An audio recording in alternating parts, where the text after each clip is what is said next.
Calon Presiden nomor urut 01 Anies Baswedan diduga menyindir program makan siang gratis Prabowo Gibran. Menurut Anies, terlambat jika pencegahan stunting dilakukan dengan cara memberi makan anak-anak usia sekolah. Namun menurutnya yang seharusnya diberi makan siang gratis adalah ibu hamil.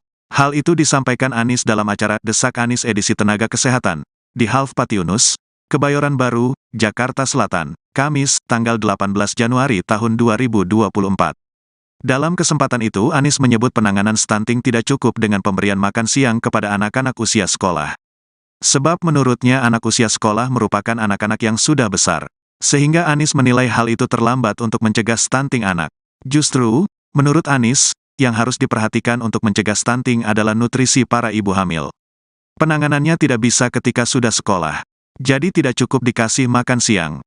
Sudah terlambat, jadi yang dikasih makan siang ibu hamil. Bukan anak yang sudah besar, kata Anies. Terlebih di 1000 hari pertama nutrisi bayi dalam kandungan ibu harus diperhatikan.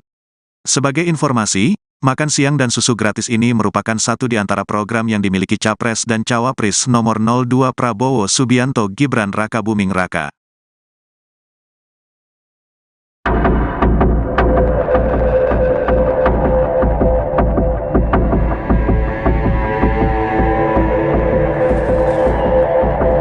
Presiden nomor urut 1 Anies Baswedan diduga menyindir program makan siang gratis Prabowo Gibran. Menurut Anies, terlambat jika pencegahan stunting dilakukan dengan cara memberi makan anak-anak usia sekolah. Namun menurutnya yang seharusnya diberi makan siang gratis adalah ibu hamil. Dilansir dari tribunnews.com, hal itu disampaikan Anies dalam acara Desak Anies edisi Tenaga Kesehatan di Half Patiunus Kebayoran Baru, Jakarta Selatan, tepatnya pada Kamis 18 Januari. Dalam kesempatan itu, Anies menyebut penanganan stunting tidak cukup dengan pemberian makan siang kepada anak-anak usia sekolah. Sebab menurutnya anak usia sekolah merupakan anak-anak yang sudah besar, sehingga Anies menilai hal itu terlambat untuk mencegah stunting anak. Justru menurut Anies yang harus diperhatikan untuk mencegah stunting adalah nutrisi para ibu hamil.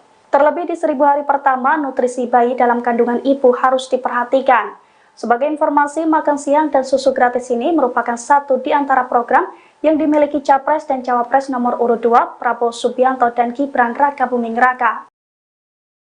Tadi suasananya seru ya? Seru banget. Jadi bisa memisahkan mana urusan pribadi sama urusan kepentingan publik, ini yang paling senang saya. Gimana tuh? Jadi kadang emosi itu kan nggak terasa. Pasangan Anies Baswedan dan Caimin melakukan live TikTok seusai debat ketika Pilpres pada Minggu 7 Januari malam. Dalam siaran langsung itu, Anies Caimin tertawa membahas debat yang dinilainya seru. Diduga keduanya menyindir lawan yakni Prabowo Subianto yang dianggap terbawa emosi seperti sedang membawa permasalahan personal. Adapun siaran langsung itu dilakukan di dalam mobil, terlihat pasangan Capres dan Cawapres itu masih menggunakan jas yang dipakai saat debat. Lantas Anies meminta pendapat kepada Caimin terkait debat yang baru saja berlangsung. Saat itulah keduanya tertawa terbahak-bahak lantaran menilai debat Pilpres ketiga sangat panas. Adapun suasana debat panas lantaran Prabowo Subianto. Caimin pun menyentil Prabowo yang dianggap tidak bisa mengontrol emosinya. Prabowo dinilai tak bisa membedakan urusan personil dan dirinya sebagai Menteri Pertahanan. Padahal pada kenyataannya debat tersebut soal negara, terutama terkait pertahanan dan keamanan. Kemudian Caimin membanggakan pasangannya lantaran bisa menangani suasana debat yang penuh tensi. Tadi suasananya seru ya? Seru banget. Jadi bisa memisahkan mana urusan pribadi sama urusan kepentingan publik, ini yang paling senang saya. Gimana tuh? Jadi kadang emosi itu kan nggak terasa kalau ini seolah-olah urusan pribadi. No, Ya betul. ini soal negara, keamanan, pertahanan, ini ya luar biasa. Pokoknya CP ku ini membanggakan lah malam ini, CP ku ini. Masya Allah. Tapi memang betul, ini kan kita lagi bicara negara.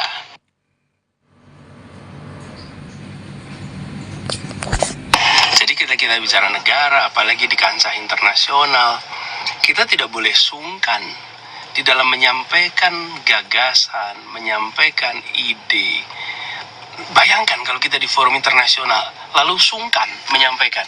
Lah ini, bagaimana kita memperjuangkan kemerdekaan Palestina kalau bicara tentang pelanggaran hak asasi manusia itu telah Anda lakukan? Kita harus katakan, ketika kekuatan militer Anda mendekati wilayah Indonesia, mengganggu kedaulatan Indonesia, harus dikatakan, nggak bisa sungkan. Nah, tetapi pribadi baik-baik saja, tapi gagasan, sikap, nah itu disampaikan. Jadi dalam sebuah forum debat ya, pikiran-pikiran itu harus disampaikan. Walaupun seru ya. Seru. Antara tegang dan apa? Tadi yang paling seru yang mana Gus kelihatannya Gus? Yang paling seru ya pertanggungjawaban sebagai pejabat publik masing-masing gitu, yang harus membuktikan kinerja sekaligus ke depannya, visi. Iya, itu nah ini teman-teman udah pada ada. Ketika datang dan bertemu dengan rakyat Indonesia, maka itu bukan soal jumlah, tapi soal bagaimana kita berjuang bersama untuk Indonesia lebih baik bagi seluruh rakyat Indonesia. Jadi bukan soal jumlahnya, dan Gorontalo ini kami datang khusus karena di sini terkenal dengan produk pertaniannya. Bagaimana Gorontalo punya potensi yang sangat besar. Kita tahu ada jagung, ada coklat, ada kelapa, dan singkong. Dan singkongnya di sini berhasil. Singkongnya berhasil. Iya. Tidak perlu pakai food estate di sini. Petani-petani membangun singkong dan berhasil. Jadi kalau gitu kita melihat ini contoh. Ketika alokasi anggaran diberikan untuk petani, melalui pupuknya, melalui dukungan-dukungan yang lain, itu jauh lebih optimal daripada kita membangun sebuah food estate. Dan Gorontalo, kami datang, kami berharap bisa membawa pesan dari Gorontalo untuk seluruh Indonesia. Tidak perlu food estate, tapi biarkan para petani didukung dan mereka akan bisa berproduksi yang baik untuk kebutuhan kita. Dan alhamdulillah panennya berhasil. Nah, kalau gagal baru omon-omon, ya kan? Nah, kalau berhasil nggak perlu omon-omon. Okay.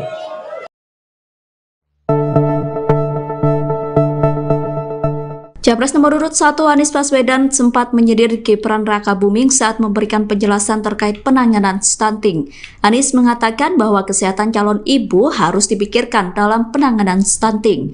Ia kemudian menjelaskan bahwa ibu hamil membutuhkan zat besi yang didapat dari daging-dagingan, zodium hingga asam folat. Anies selalu berkata bahwa asam folat didapat dari tanaman bukan di bengkel. Pernyataan itu disampaikan Anies dalam diskusi bertajuk Desak Anies di Banjarmasin Selasa 5 Desember.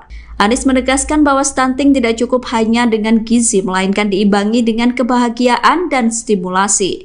Sementara itu sebelumnya Gibran sempat salah menyebut asam folat menjadi asam sulfat saat berbicara tentang stunting. Gibran mengatakan bahwa ibu hamil membutuhkan asam sulfat untuk mencegah stunting. Video saat Gibran menyampaikan hal itu pun viral di media sosial. Untuk diketahui, asam folat merupakan salah satu jenis vitamin B kompleks yang baik untuk perempuan. Asam folat juga menjadi asupan terpenting bagi ibu hamil. Sedangkan asam sulfat merupakan cairan berbahaya yang sering dipakai dalam pembuatan AKI. Atas kekeliruannya, Gibran menyampaikan permintaan maaf. Ia kemudian mengoreksi pernyataannya terkait zat yang sebenarnya dibutuhkan ibu hamil. Oke, Pak Anies, di sini saya mewakili daripada nama. Ya. Perkenalkan, nama saya Dery Pratama. Saya alumni dari UIN Mahmud Yunus Nusantara, Pak Anies. Jadi di sini pertama sebelum saya bertanya Pak Anies, saya ingin minta dua hal kepada Pak Anies.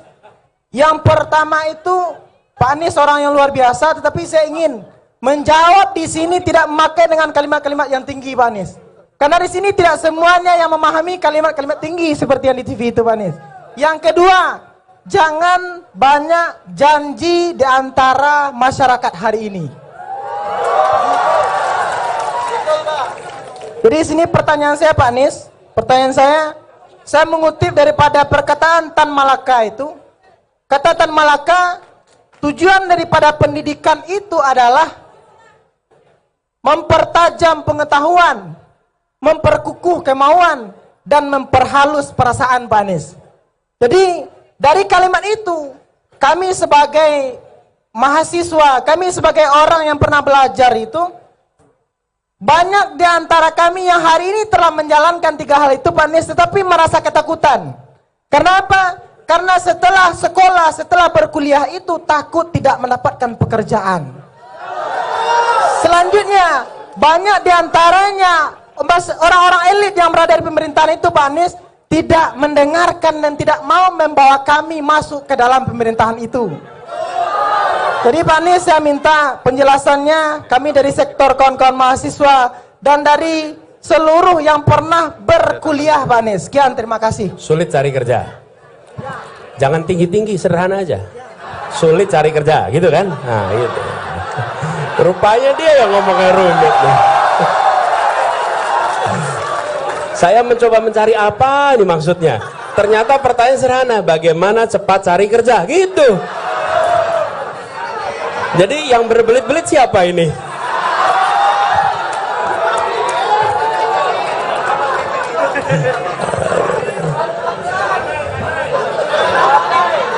Tepuk tangan dulu, lihat tepuk tangan dulu. Ya, gini, makasih. Namanya sekali lagi siapa? Panggilannya? Dery. Bung Dery, terima kasih Bung Dery. Jadi kita tadi pertanyaan, jangan banyak janji. Saya ingin komentari dulu soal jangan banyak janji. Sebenarnya bagi masyarakat hari ini jangan melarang untuk punya banyak janji. Tapi bilang begini, silahkan Anda janji yang banyak. Kami akan catat janjimu dan kami akan tagih janjimu. Gitu. Loh, kalau Anda melarang kami janji banyak, rugi Anda. Rugi. Bener gak?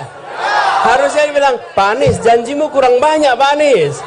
Janjinya ditambah, nanti kami tagih janjimu. Begitu. Jangan slogannya dibalik. Jangan banyak janji. Loh, kok jangan banyak janji? Buat saya baik-baik aja itu. Berarti Anda, kalau tadi saya bilang ada 5 hal, dikurangi aja ya tadi ya. Mau nggak dikurangi tadi? Ya, kalau gitu stadion dihapus saja ya. Oke. Revitalisasi kereta api hapus saja ya. Loh, kata dia jangan banyak janji. Nah, makanya dibalik. Nah, ini saya ajarin nih.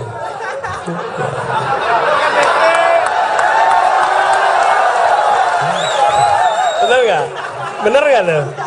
Jadi justru bilang begini, Pak Anies, kami rekam kalimatmu. Satu saat kami tagih janjimu. Begitu.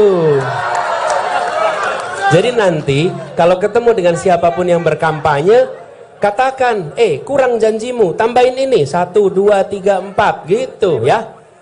Setuju ya? Oke.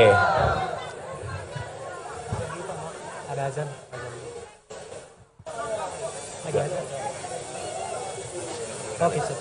Nah, lalu tadi pertanyaannya, bagaimana supaya lapangan pekerjaan? Ya betul. Tan Malaka pernah mengatakan itu. Tujuannya mempertajam kecerdasan, memperkuat kemauan, memperhalus perasaan. Itu dikatakan Tan Malaka. Dan kita semua ingat kalimat itu. Nah, sekarang kita harus ingat bahwa pendidikan bukan sekedar persiapan kerja. Dan pendidikan bukan semata-mata untuk menciptakan penjajah ilmu pengetahuan yang akan menjual ilmunya kepada orang-orang yang akan membayar dengan harga termahal. Bukan. Pendidikan adalah mengembangkan potensi yang ada dalam dirinya untuk menjadi manusia yang berakhlak, manusia yang punya kompetensi, manusia yang punya skill, manusia yang nanti memberikan manfaat bagi dirinya dan lingkungannya. Itulah fungsi pendidikan. Sehingga pendidikan itu membekali seseorang sesuai dengan potensinya. Kira-kira begitu.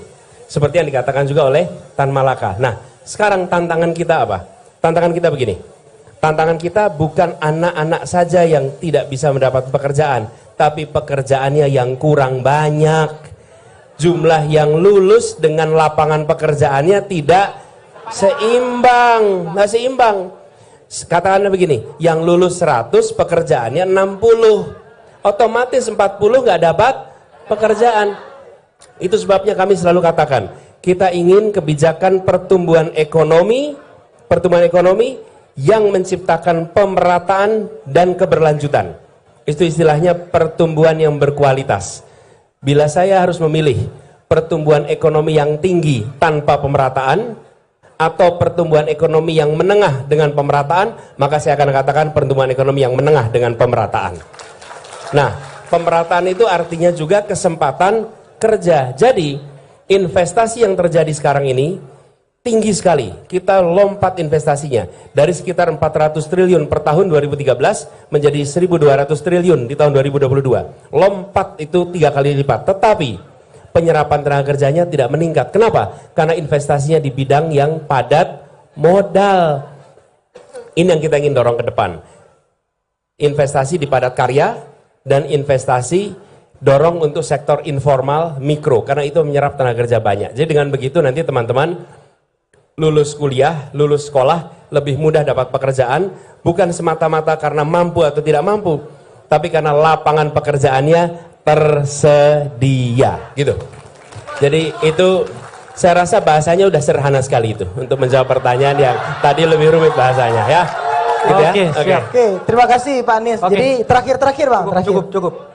Jadi terima kasih. Udah menjawab ya, udah menjawab. Jadi terakhir saya mengklarifikasi terkait itu, memang benar. Saya berdiri di sini karena ingin belajar dari beliau. Kalau saya salah, berarti beliau salah, Pak.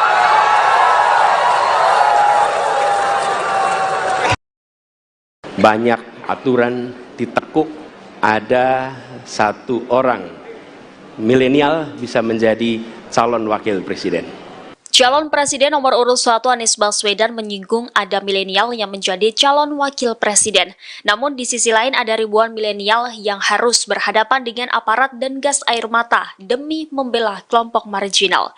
Demikian disampaikan Anies Baswedan saat menyampaikan visi dan misinya dalam debat pertama Capres 2024 pada Selasa 12 Desember 2023. Anies Baswedan tidak menyebut secara lugas sosok milenial yang dimaksud, namun saat ini satu-satunya milenial yang menjadi cawapres adalah putra dari Presiden Joko Widodo, yakni Gibran Raka Buming Raka. Anies menilai hukum di Indonesia tidak lagi lurus. Pasalnya ada aturan hukum yang bisa diatur oleh kekuasaan hingga membuat seorang milenial menjadi cawapres. Pada saat ini, kalau kita lihat hukum itu harusnya tegak begini. Inilah hukum. Dalam kenyataannya, dia bengkok. Dia tajam ke bawah, dia tumpul ke atas. Dan kondisi ini tidak boleh didiamkan, tidak boleh dibiarkan, dan harus berubah. Karena itu kita mendorong perubahan, mengembalikan hukum menjadi tegak kepada semuanya. Dan bila kita saksikan hari ini, ada satu orang milenial bisa menjadi calon wakil presiden. Tetapi ada ribuan milenial, generasi Z, yang peduli pada anak-anak bangsa, yang peduli pada mereka yang termarginalkan. Ketika mereka mengungkapkan pendapat, ketika mereka mengkritik pemerintah, justru mereka sering dihadapi dengan kekerasan, dihadapi dengan benturan, dan bahkan gas air mata. Apakah kondisi ini akan dibiarkan?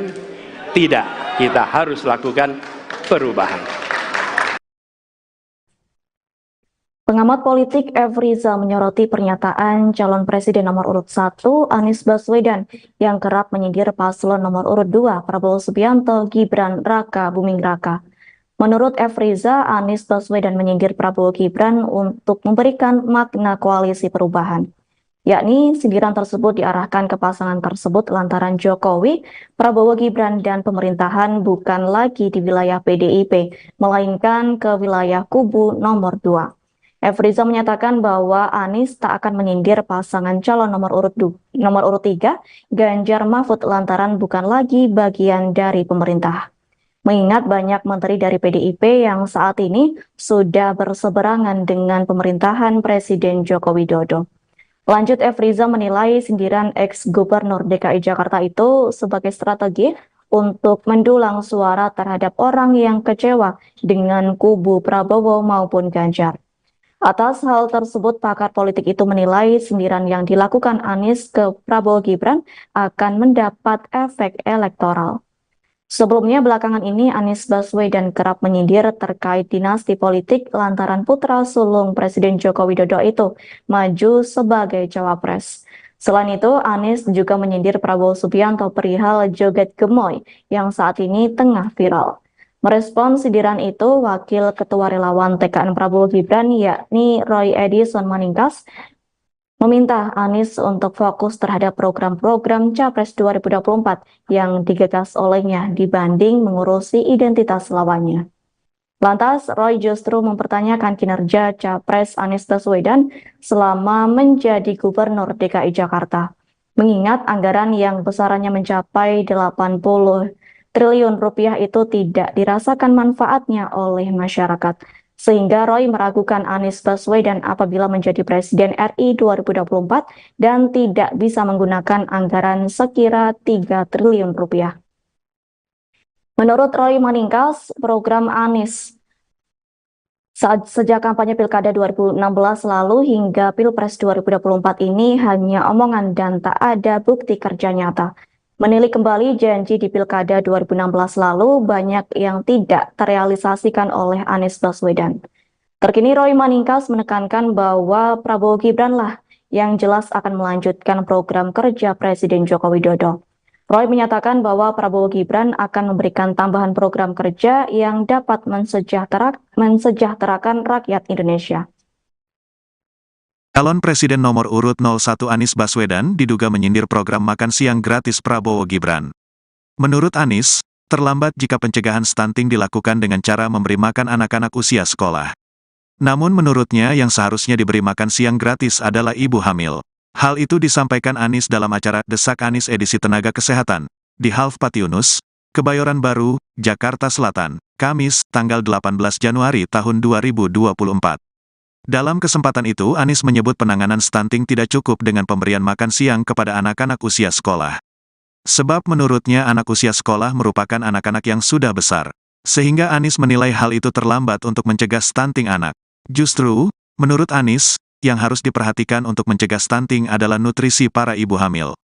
Penanganannya tidak bisa ketika sudah sekolah. Jadi tidak cukup dikasih makan siang. Sudah terlambat, jadi yang dikasih makan siang ibu hamil. Bukan anak yang sudah besar, kata Anies. Terlebih di 1000 hari pertama nutrisi bayi dalam kandungan ibu harus diperhatikan. Sebagai informasi, makan siang dan susu gratis ini merupakan satu di antara program yang dimiliki Capres dan Cawapres nomor 02 Prabowo Subianto Gibran Raka Buming Raka.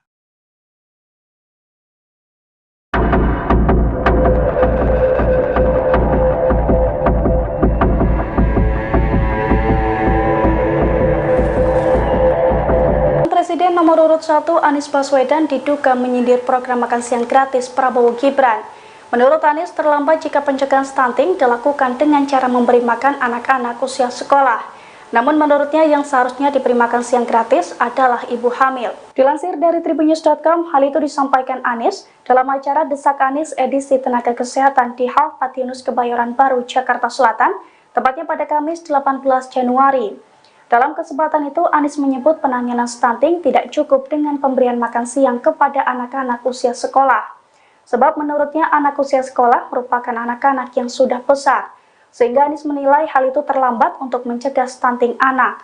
Justru menurut Anies yang harus diperhatikan untuk mencegah stunting adalah nutrisi para ibu hamil. Terlebih di 1000 hari pertama, nutrisi bayi dalam kandungan ibu harus diperhatikan. Sebagai informasi, makan siang dan susu gratis ini merupakan satu di antara program yang dimiliki Capres dan Cawapres nomor urut 2 Prabowo Subianto dan Gibran Raka Buming Raka. Tadi suasananya seru ya? Seru banget. Jadi bisa memisahkan mana urusan pribadi sama urusan kepentingan publik, ini yang paling senang saya. Gimana tuh? Jadi kadang emosi itu kan nggak terasa. Pasangan Anies Baswedan dan Caimin melakukan live TikTok seusai debat ketika Pilpres pada Minggu 7 Januari malam. Dalam siaran langsung itu, Anies Caimin tertawa membahas debat yang dinilainya seru. Diduga keduanya menyindir lawan yakni Prabowo Subianto yang dianggap terbawa emosi seperti sedang membawa permasalahan personal. Adapun siaran langsung itu dilakukan di dalam mobil, terlihat pasangan Capres dan Cawapres itu masih menggunakan jas yang dipakai saat debat. Lantas Anies meminta pendapat kepada Caimin terkait debat yang baru saja berlangsung. Saat itulah keduanya tertawa terbahak-bahak lantaran menilai debat Pilpres ketiga sangat panas. Adapun suasana debat panas lantaran Prabowo Subianto. Caimin pun menyentil Prabowo yang dianggap tidak bisa mengontrol emosinya. Prabowo dinilai tak bisa membedakan urusan personil dan menempatkan dirinya sebagai Menteri Pertahanan. Padahal pada kenyataannya debat tersebut soal negara, terutama terkait pertahanan dan keamanan. Kemudian Caimin membanggakan pasangannya lantaran bisa menangani suasana debat yang penuh tensi. Tadi suasananya seru ya? Seru banget. Jadi bisa memisahkan mana urusan pribadi sama urusan kepentingan publik, ini yang paling senang saya. Gimana tuh? Jadi kadang emosi itu kan nggak terasa kalau ini seolah-olah urusan pribadi. No, Ya, betul. ini soal negara, keamanan, pertahanan, ini ya luar biasa. Pokoknya CP ku ini membanggakan lah malam ini, CP ku ini. Masya Allah. Tapi yang betul, ini kan kita lagi bicara negara.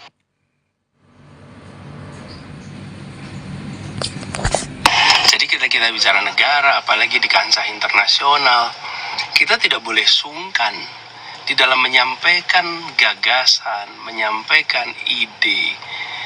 Bayangkan kalau kita di forum internasional, lalu sungkan menyampaikan. Lah ini, bagaimana kita memperjuangkan kemerdekaan Palestina kalau bicara tentang pelanggaran hak asasi manusia itu telah Anda lakukan? Kita harus katakan, ketika kekuatan militer Anda mendekati wilayah Indonesia, mengganggu kedaulatan Indonesia, ya harus dikatakan. Nggak bisa sungkan. Nah, tetapi pribadi baik-baik saja, tapi gagasan, sikap, nah itu disampaikan.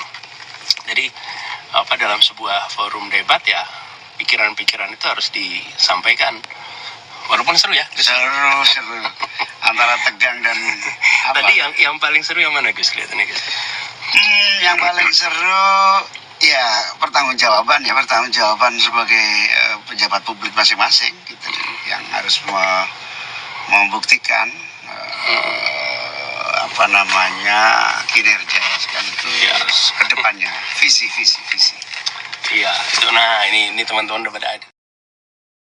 Ketika datang dan bertemu dengan rakyat Indonesia, maka itu bukan soal jumlah, tapi soal bagaimana kita berjuang bersama untuk Indonesia lebih baik bagi seluruh rakyat Indonesia. Jadi bukan soal jumlahnya, dan Gorontalo ini kami datang khusus karena di sini terkenal dengan produk pertaniannya. Bagaimana Gorontalo punya potensi yang sangat besar.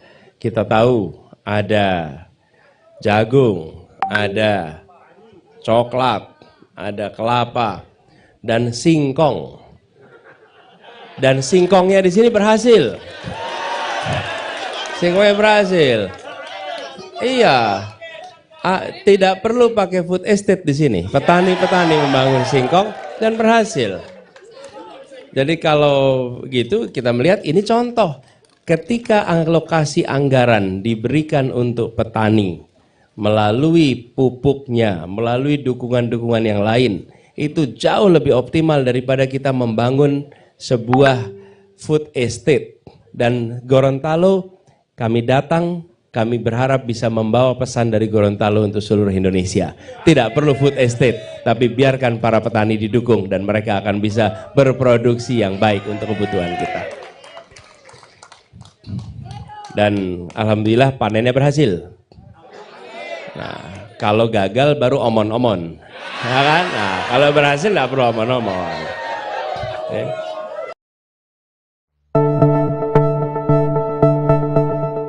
Capres nomor urut 1 Anies Baswedan sempat menyindir Gibran Rakabuming saat memberikan penjelasan terkait penanganan stunting. Anies mengatakan bahwa kesehatan calon ibu harus dipikirkan dalam penanganan stunting. Ia kemudian menjelaskan bahwa ibu hamil membutuhkan zat besi yang didapat dari daging-dagingan, zodium hingga asam folat. Anies selalu berkata bahwa asam folat didapat dari tanaman bukan di bengkel. Pernyataan itu disampaikan Anies dalam diskusi bertajuk Desak Anies di Banjarmasin Selasa 5 Desember. Anies menegaskan bahwa stunting tidak cukup hanya dengan gizi, melainkan diimbangi dengan kebahagiaan dan stimulasi. Sementara itu sebelumnya Gibran sempat salah menyebut asam folat menjadi asam sulfat saat berbicara tentang stunting. Gibran mengatakan bahwa ibu hamil membutuhkan asam sulfat untuk mencegah stunting. Video saat Gibran menyampaikan hal itu pun viral di media sosial. Untuk diketahui, asam folat merupakan salah satu jenis vitamin B kompleks yang baik untuk perempuan. Asam folat juga menjadi asupan terpenting bagi ibu hamil. Sedangkan asam sulfat merupakan cairan berbahaya yang sering dipakai dalam pembuatan AKI. Atas kekeliruannya, Gibran menyampaikan permintaan maaf. Ia kemudian mengoreksi pernyataannya terkait zat yang sebenarnya dibutuhkan ibu hamil. Oke, Pak Anies, di sini saya mewakili daripada nama. Ya. Perkenalkan, nama saya Dery Pratama. Saya alumni dari UIN Mahmud Yunus Nusantara, Pak Anies. Jadi di sini pertama sebelum saya bertanya Pak Anies, saya ingin minta dua hal kepada Pak Anies. Yang pertama itu Pak Anies orang yang luar biasa, tetapi saya ingin menjawab di sini tidak memakai dengan kalimat-kalimat yang tinggi, Pak Anies. Karena di sini tidak semuanya yang memahami kalimat-kalimat tinggi seperti yang di TV itu, Pak Anies. Yang kedua, jangan banyak janji di antara masyarakat hari ini. Jadi di sini pertanyaan saya, Pak Anies, saya mengutip daripada perkataan Tan Malaka itu. Kata Tan Malaka, tujuan daripada pendidikan itu adalah mempertajam pengetahuan, memperkukuh kemauan, dan memperhalus perasaan, Pak Anies. Jadi dari kalimat itu, kami sebagai mahasiswa, kami sebagai orang yang pernah belajar itu, banyak di antara kami yang hari ini telah menjalankan tiga hal itu, Pak Anies, tetapi merasa ketakutan. Karena apa? Karena setelah sekolah, setelah berkuliah itu takut tidak mendapatkan pekerjaan. Selanjutnya, banyak di antaranya orang-orang elit yang berada di pemerintahan itu, Pak Anies, tidak mendengarkan dan tidak mau membawa kami masuk ke dalam pemerintahan itu. Jadi Pak Anies, saya minta penjelasannya, kami dari sektor kawan-kawan mahasiswa dan dari seluruh yang pernah berkuliah, Pak Anies. Sekian, terima kasih. Sulit cari kerja. Jangan tinggi-tinggi, sederhana aja. Sulit cari kerja, gitu kan? Nah, gitu. Rupanya dia yang ngomongnya rumit nih. Saya mencoba mencari apa ini maksudnya. Ternyata pertanyaan sederhana, bagaimana cepat cari kerja, gitu. Jadi yang berbelit-belit siapa ini?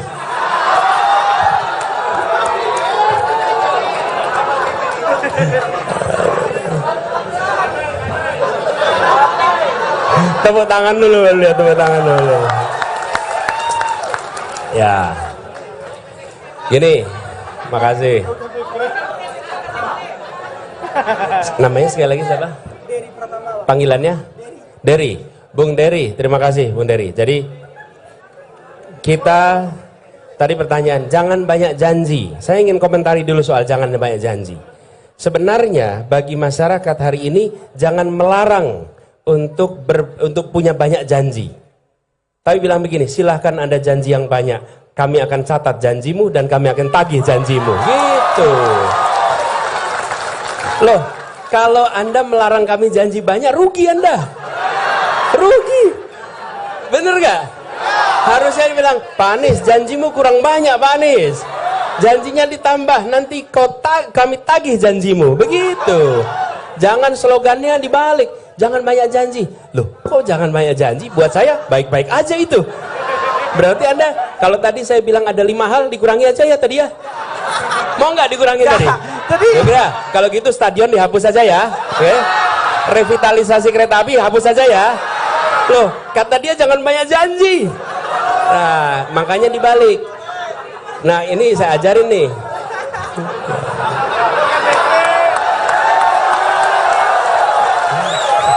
Bener gak?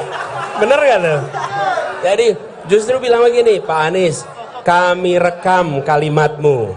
Satu saat kami tagih janjimu. Begitu.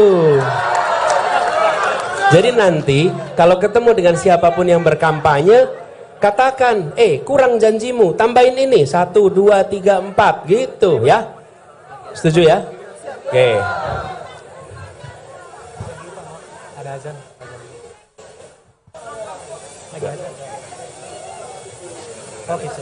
Nah, lalu tadi pertanyaannya, bagaimana supaya lapangan pekerjaan? Ya betul. Tan Malaka pernah mengatakan itu. Tujuannya mempertajam kecerdasan, memperkuat kemauan, memperhalus perasaan. Itu dikatakan Tan Malaka. Dan kita semua ingat kalimat itu. Nah, sekarang kita harus ingat bahwa pendidikan bukan sekedar persiapan kerja. Dan pendidikan bukan semata-mata untuk menciptakan penjajah ilmu pengetahuan yang akan menjual ilmunya kepada orang-orang yang akan membayar dengan harga termahal. Bukan, pendidikan adalah mengembangkan potensi yang ada dalam dirinya untuk menjadi manusia yang berakhlak, manusia yang punya kompetensi, manusia yang punya skill, manusia nanti yang memberikan manfaat bagi dirinya dan lingkungannya. Itulah fungsi pendidikan. Sehingga pendidikan itu membekali seseorang sesuai dengan potensinya. Kira-kira begitu. Seperti yang dikatakan juga oleh Tan Malaka. Nah, sekarang tantangan kita apa? Tantangan kita begini. Tantangan kita bukan anak-anak saja yang tidak bisa mendapat pekerjaan, tapi pekerjaannya yang kurang banyak. Jumlah yang lulus dengan lapangan pekerjaannya tidak seimbang, nggak seimbang. Katakanlah begini, yang lulus 100 pekerjaannya 60, otomatis 40 nggak dapat pekerjaan. Itu sebabnya kami selalu katakan, kita ingin kebijakan pertumbuhan ekonomi yang menciptakan pemerataan dan keberlanjutan. Itu istilahnya pertumbuhan yang berkualitas. Bila saya harus memilih pertumbuhan ekonomi yang tinggi tanpa pemerataan, atau pertumbuhan ekonomi yang menengah dengan pemerataan, maka saya akan katakan pertumbuhan ekonomi yang menengah dengan pemerataan. Nah, pemerataan itu artinya juga kesempatan kerja. Jadi, investasi yang terjadi sekarang ini tinggi sekali. Kita lompat investasinya dari sekitar 400 triliun per tahun 2013 menjadi 1.200 triliun di tahun 2022. Lompat itu 3 kali lipat. Tetapi penyerapan tenaga kerjanya tidak meningkat. Kenapa? Karena investasinya di bidang yang padat modal. Ini yang kita ingin dorong ke depan. Investasi di padat karya dan investasi dorong untuk sektor informal mikro, karena itu menyerap tenaga kerja banyak. Jadi dengan begitu nanti teman-teman lulus kuliah, lulus sekolah lebih mudah dapat pekerjaan, bukan semata-mata karena mampu atau tidak mampu, tapi karena lapangan pekerjaannya tersedia, gitu. Jadi itu saya rasa bahasanya udah sederhana sekali itu untuk menjawab pertanyaan yang tadi lebih rumit bahasanya, ya. Gitu ya? Oke, siap. Oke, terima kasih Pak Anies. Oke. Jadi terakhir Bang, terakhir. Cukup. Jadi terima kasih. Udah menjawab ya, udah menjawab. Jadi terakhir saya mengklarifikasi terkait itu, memang benar. Saya berdiri di sini karena ingin belajar dari beliau. Oke. Kalau saya salah, berarti beliau salah, Pak.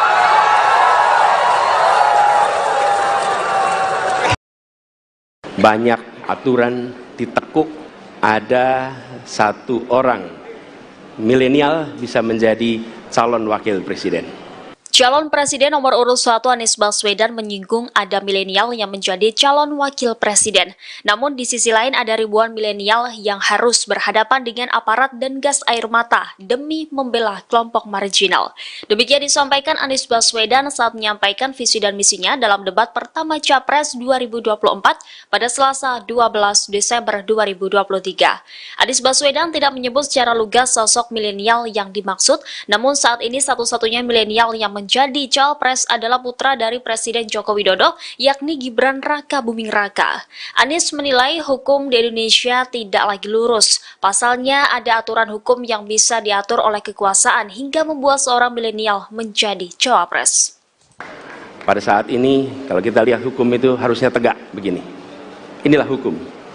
Dalam kenyataannya, dia bengkok. Dia tajam ke bawah, dia tumpul ke atas. Dan kondisi ini tidak boleh didiamkan, tidak boleh dibiarkan, dan harus berubah. Karena itu kita mendorong perubahan, mengembalikan hukum menjadi tegak kepada semuanya. Dan bila kita saksikan hari ini ada satu orang milenial bisa menjadi calon wakil presiden.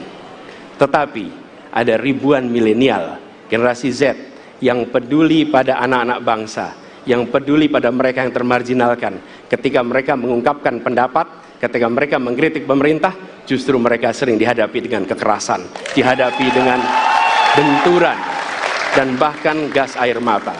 Apakah kondisi ini akan dibiarkan? Tidak, kita harus lakukan perubahan. Pengamat politik F. Rizal menyoroti pernyataan calon presiden nomor urut 1 Anies Baswedan yang kerap menyindir paslon nomor urut 2 Prabowo Subianto Gibran Raka Buming Raka. Menurut Efriza, Anies Baswedan menyindir Prabowo Gibran untuk memberikan makna koalisi perubahan. Yakni sindiran tersebut diarahkan ke pasangan tersebut lantaran Jokowi, Prabowo Gibran, dan pemerintahan bukan lagi di wilayah PDIP, melainkan ke wilayah kubu nomor 2. Efriza menyatakan bahwa Anies tak akan menyindir pasangan calon nomor urut 3, Ganjar Mahfud, lantaran bukan lagi bagian dari pemerintah. Mengingat banyak menteri dari PDIP yang saat ini sudah berseberangan dengan pemerintahan Presiden Joko Widodo. Lanjut, Efriza menilai sindiran ex-gubernur DKI Jakarta itu sebagai strategi untuk mendulang suara terhadap orang yang kecewa dengan kubu Prabowo maupun Ganjar. Atas hal tersebut, pakar politik itu menilai sindiran yang dilakukan Anies ke Prabowo Gibran akan mendapat efek elektoral. Sebelumnya, belakangan ini Anies Baswedan kerap menyindir terkait dinasti politik lantaran putra sulung Presiden Joko Widodo itu maju sebagai cawapres. Selain itu, Anies juga menyindir Prabowo Subianto perihal joget gemoy yang saat ini tengah viral. Merespon sindiran itu, Wakil Ketua Relawan TKN Prabowo Gibran yakni Roy Edison Maningkas meminta Anies untuk fokus terhadap program-program Capres 2024 yang digagas olehnya dibanding mengurusi identitas lawannya. Lantas, Roy justru mempertanyakan kinerja Capres Anies Baswedan selama menjadi Gubernur DKI Jakarta, mengingat anggaran yang besarannya mencapai 80 triliun rupiah itu tidak dirasakan manfaatnya oleh masyarakat. Sehingga Roy meragukan Anies Baswedan apabila menjadi Presiden RI 2024 dan tidak bisa menggunakan anggaran sekira 3 triliun rupiah. Menurut Roy Maningkas, program Anies sejak kampanye Pilkada 2016 lalu hingga Pilpres 2024 ini hanya omongan dan tak ada bukti kerja nyata. Menilik kembali janji di Pilkada 2016 lalu, banyak yang tidak terrealisasikan oleh Anies Baswedan. Terkini Roy Maningkas menekankan bahwa Prabowo Gibran lah yang jelas akan melanjutkan program kerja Presiden Joko Widodo. Roy menyatakan bahwa Prabowo Gibran akan memberikan tambahan program kerja yang dapat mensejahterakan rakyat Indonesia. Calon Presiden nomor urut 01 Anies Baswedan diduga menyindir program makan siang gratis Prabowo Gibran. Menurut Anies, terlambat jika pencegahan stunting dilakukan dengan cara memberi makan anak-anak usia sekolah. Namun menurutnya yang seharusnya diberi makan siang gratis adalah ibu hamil. Hal itu disampaikan Anies dalam acara Desak Anies edisi Tenaga Kesehatan di Half Patiunus, Kebayoran Baru, Jakarta Selatan, Kamis, tanggal 18 Januari tahun 2024. Dalam kesempatan itu, Anies menyebut penanganan stunting tidak cukup dengan pemberian makan siang kepada anak-anak usia sekolah. Sebab menurutnya anak usia sekolah merupakan anak-anak yang sudah besar. Sehingga Anies menilai hal itu terlambat untuk mencegah stunting anak. Justru, menurut Anies, yang harus diperhatikan untuk mencegah stunting adalah nutrisi para ibu hamil. Penanganannya tidak bisa ketika sudah sekolah. Jadi tidak cukup dikasih makan siang. Sudah terlambat, jadi yang dikasih makan siang ibu hamil. Bukan anak yang sudah besar, kata Anies. Terlebih di 1000 hari pertama nutrisi bayi dalam kandungan ibu harus diperhatikan. Sebagai informasi, makan siang dan susu gratis ini merupakan satu di antara program yang dimiliki Capres dan Cawapres nomor 02 Prabowo Subianto Gibran Raka Buming Raka.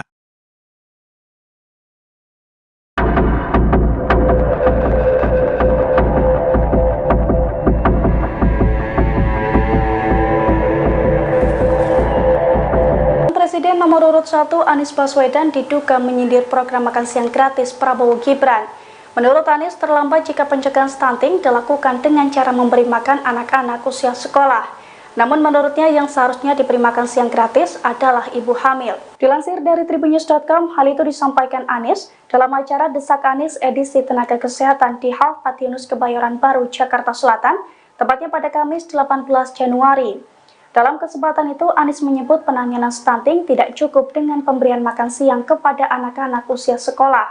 Sebab menurutnya anak usia sekolah merupakan anak-anak yang sudah besar, sehingga Anies menilai hal itu terlambat untuk mencegah stunting anak. Justru menurut Anies yang harus diperhatikan untuk mencegah stunting adalah nutrisi para ibu hamil. Terlebih di 1000 hari pertama, nutrisi bayi dalam kandungan ibu harus diperhatikan.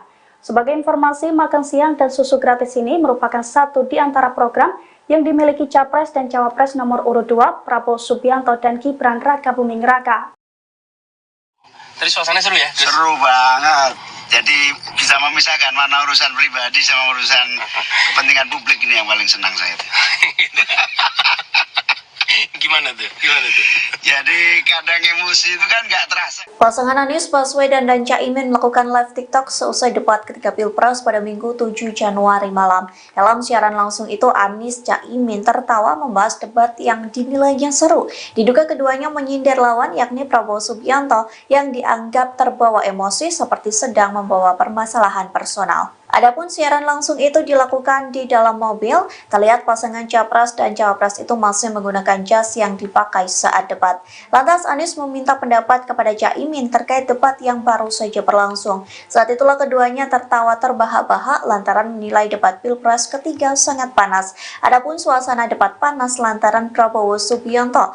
Caimin pun menyentil Prabowo yang dianggap tidak bisa mengontrol emosinya. Prabowo dinilai tak bisa membedakan urusan personil dan dirinya sebagai Menteri Pertahanan.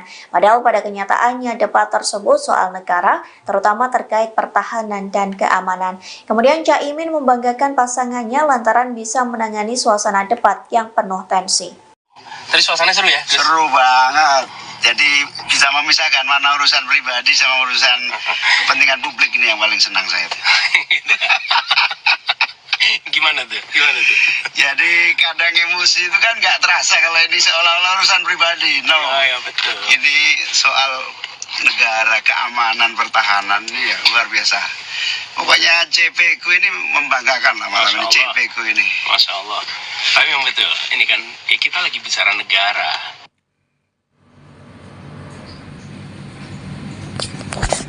Jadi kita bicara negara, apalagi di kancah internasional, kita tidak boleh sungkan di dalam menyampaikan gagasan, menyampaikan ide. Bayangkan kalau kita di forum internasional, lalu sungkan menyampaikan.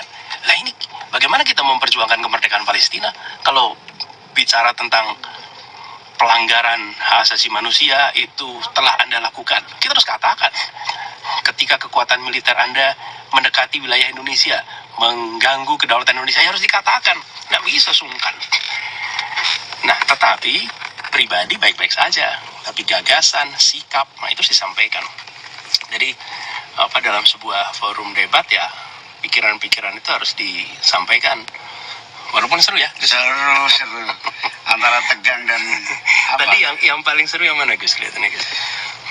Yang paling seru ya pertanggungjawaban sebagai pejabat publik masing-masing gitu, yang harus membuktikan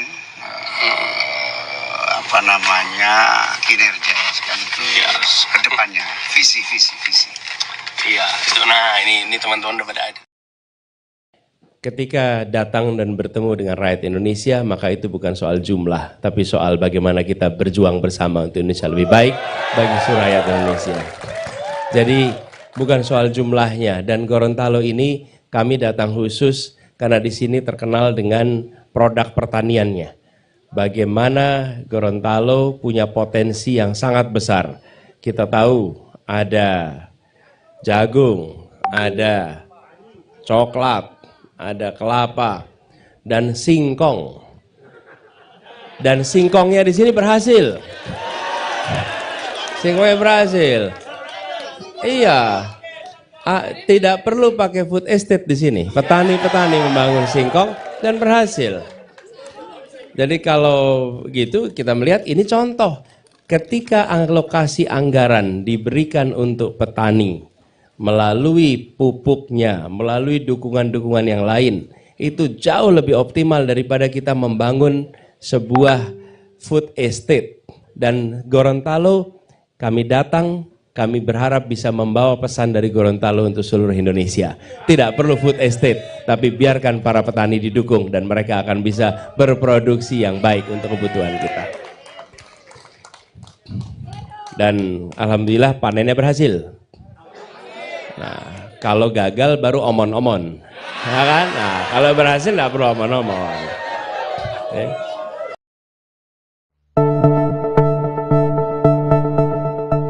Capres nomor urut 1 Anies Baswedan sempat menyindir Gibran Rakabuming saat memberikan penjelasan terkait penanganan stunting. Anies mengatakan bahwa kesehatan calon ibu harus dipikirkan dalam penanganan stunting.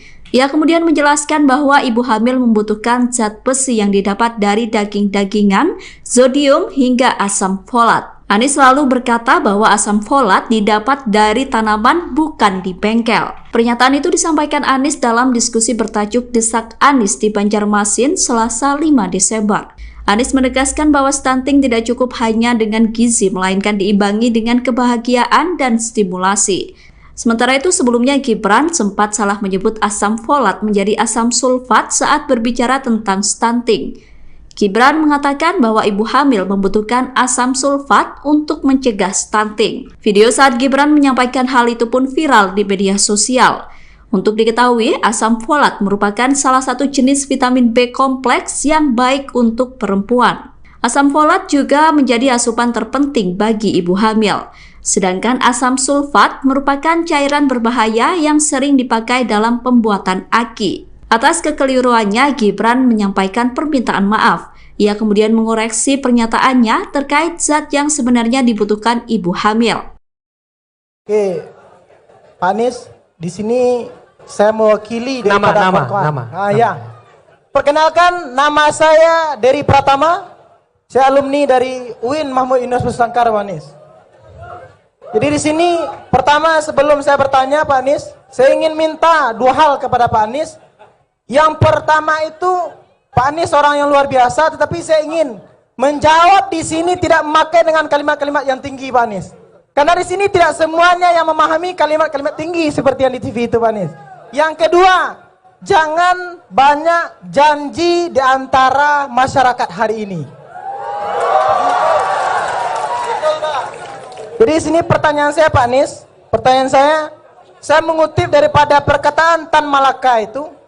Kata Tan Malaka, tujuan daripada pendidikan itu adalah mempertajam pengetahuan, memperkukuh kemauan, dan memperhalus perasaan, Pak Anies.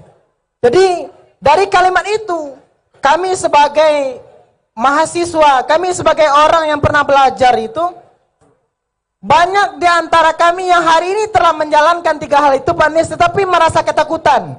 Karena apa? Karena setelah sekolah, setelah berkuliah itu takut tidak mendapatkan pekerjaan. Selanjutnya, banyak di antaranya orang-orang elit yang berada di pemerintahan itu, Pak Anies, tidak mendengarkan dan tidak mau membawa kami masuk ke dalam pemerintahan itu. Jadi Pak Anies, saya minta penjelasannya, kami dari sektor kawan-kawan mahasiswa dan dari seluruh yang pernah berkuliah, Pak Anies. Sekian, terima kasih. Sulit cari kerja. Jangan tinggi-tinggi, sederhana aja. Sulit cari kerja, gitu kan? Nah, gitu. Rupanya dia yang ngomongnya rumit nih. Saya mencoba mencari apa ini maksudnya. Ternyata pertanyaan sederhana, bagaimana cepat cari kerja, gitu. Jadi yang berbelit-belit siapa ini?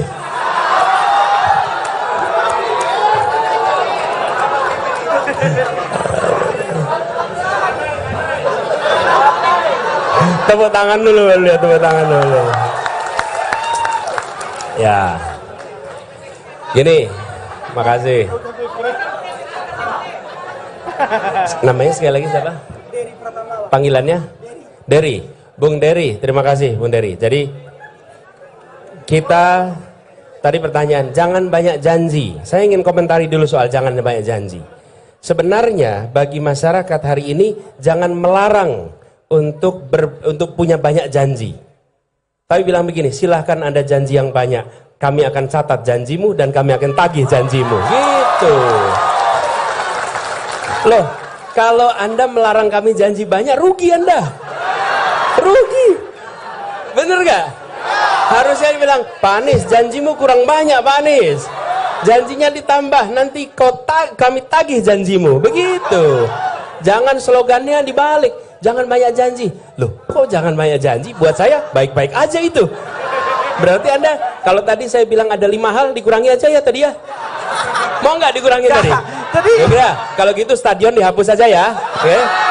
Revitalisasi kereta api hapus saja ya. Loh, kata dia jangan banyak janji. Nah, makanya dibalik. Nah, ini saya ajarin nih.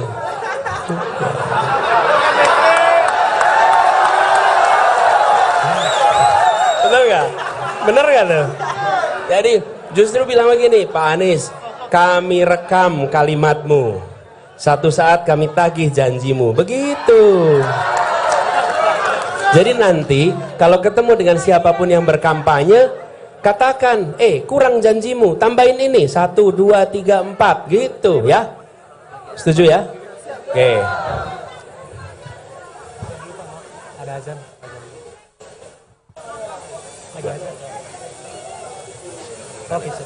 Nah, lalu tadi pertanyaannya, bagaimana supaya lapangan pekerjaan?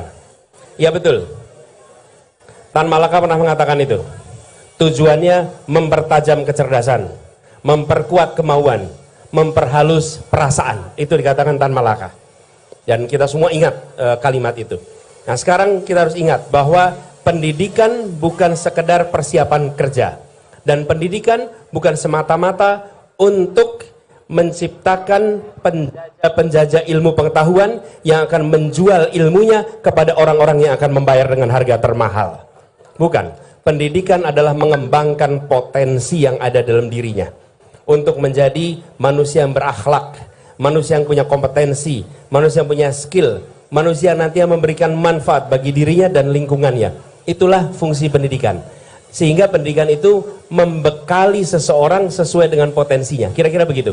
Seperti yang dikatakan juga oleh Tan Malaka. Nah, sekarang tantangan kita apa? Tantangan kita begini. Tantangan kita bukan anak-anak saja yang tidak bisa mendapat pekerjaan, tapi pekerjaannya yang kurang banyak. Jumlah yang lulus dengan lapangan pekerjaannya tidak seimbang, nggak seimbang. Katakanlah begini, yang lulus 100 pekerjaannya 60, otomatis 40 nggak dapat pekerjaan. Itu sebabnya kami selalu katakan, kita ingin kebijakan pertumbuhan ekonomi yang menciptakan pemerataan dan keberlanjutan. Itu istilahnya pertumbuhan yang berkualitas. Bila saya harus memilih pertumbuhan ekonomi yang tinggi tanpa pemerataan atau pertumbuhan ekonomi yang menengah dengan pemerataan, maka saya akan katakan pertumbuhan ekonomi yang menengah dengan pemerataan. Nah, pemerataan itu artinya juga kesempatan kerja. Jadi, investasi yang terjadi sekarang ini tinggi sekali. Kita lompat investasinya dari sekitar 400 triliun per tahun 2013 menjadi 1.200 triliun di tahun 2022. Lompat itu 3 kali lipat. Tetapi penyerapan tenaga kerjanya tidak meningkat. Kenapa? Karena investasinya di bidang yang padat modal. Ini yang kita ingin dorong ke depan. Investasi di padat karya dan investasi dorong untuk sektor informal mikro, karena itu menyerap tenaga kerja banyak. Jadi dengan begitu nanti teman-teman lulus kuliah, lulus sekolah lebih mudah dapat pekerjaan, bukan semata-mata karena mampu atau tidak mampu, tapi karena lapangan pekerjaannya tersedia, gitu. Jadi itu saya rasa bahasanya udah sederhana sekali itu untuk menjawab pertanyaan yang tadi lebih rumit bahasanya, ya. Gitu ya? Oke, terima kasih Pak Anies. Jadi terakhir Bang, cukup. Jadi terima kasih. Udah menjawab ya, udah menjawab. Jadi, terakhir saya mengklarifikasi terkait itu, memang benar. Saya berdiri di sini karena ingin belajar dari beliau. Kalau saya salah, berarti beliau salah, Pak.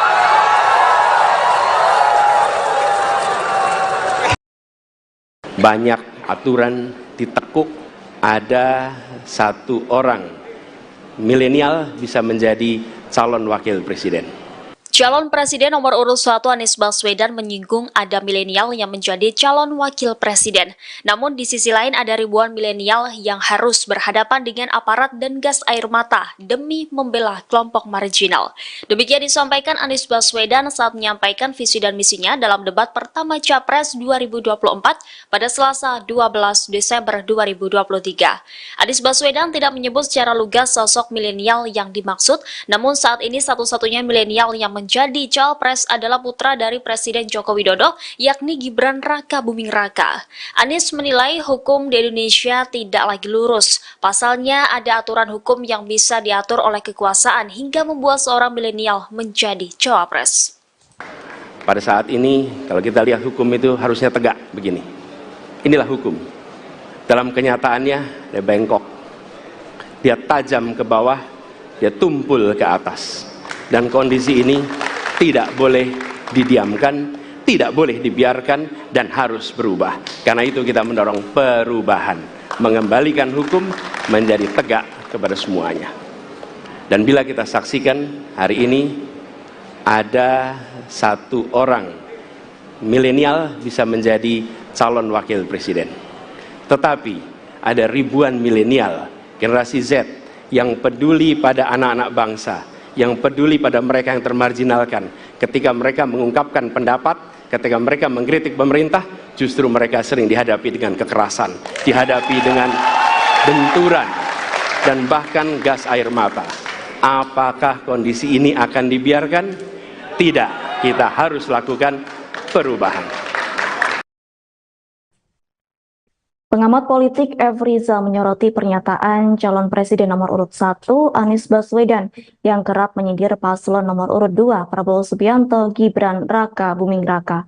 Menurut F. Rizal, Anies Baswedan menyindir Prabowo Gibran untuk memberikan makna koalisi perubahan. Yakni sindiran tersebut diarahkan ke pasangan tersebut lantaran Jokowi, Prabowo Gibran, dan pemerintahan bukan lagi di wilayah PDIP, melainkan ke wilayah kubu nomor 2. F. Rizal menyatakan bahwa Anies tak akan menyindir pasangan calon nomor urut 3, Ganjar Mahfud, lantaran bukan lagi bagian dari pemerintah. Mengingat banyak menteri dari PDIP yang saat ini sudah berseberangan dengan pemerintahan Presiden Joko Widodo. Lanjut, F. Rizal menilai sindiran ex-gubernur DKI Jakarta itu sebagai strategi untuk mendulang suara terhadap orang yang kecewa dengan kubu Prabowo maupun Ganjar. Atas hal tersebut, pakar politik itu menilai sindiran yang dilakukan Anies ke Prabowo Gibran akan mendapat efek elektoral. Sebelumnya, belakangan ini Anies Baswedan kerap menyindir terkait dinasti politik lantaran putra sulung Presiden Joko Widodo itu maju sebagai cawapres.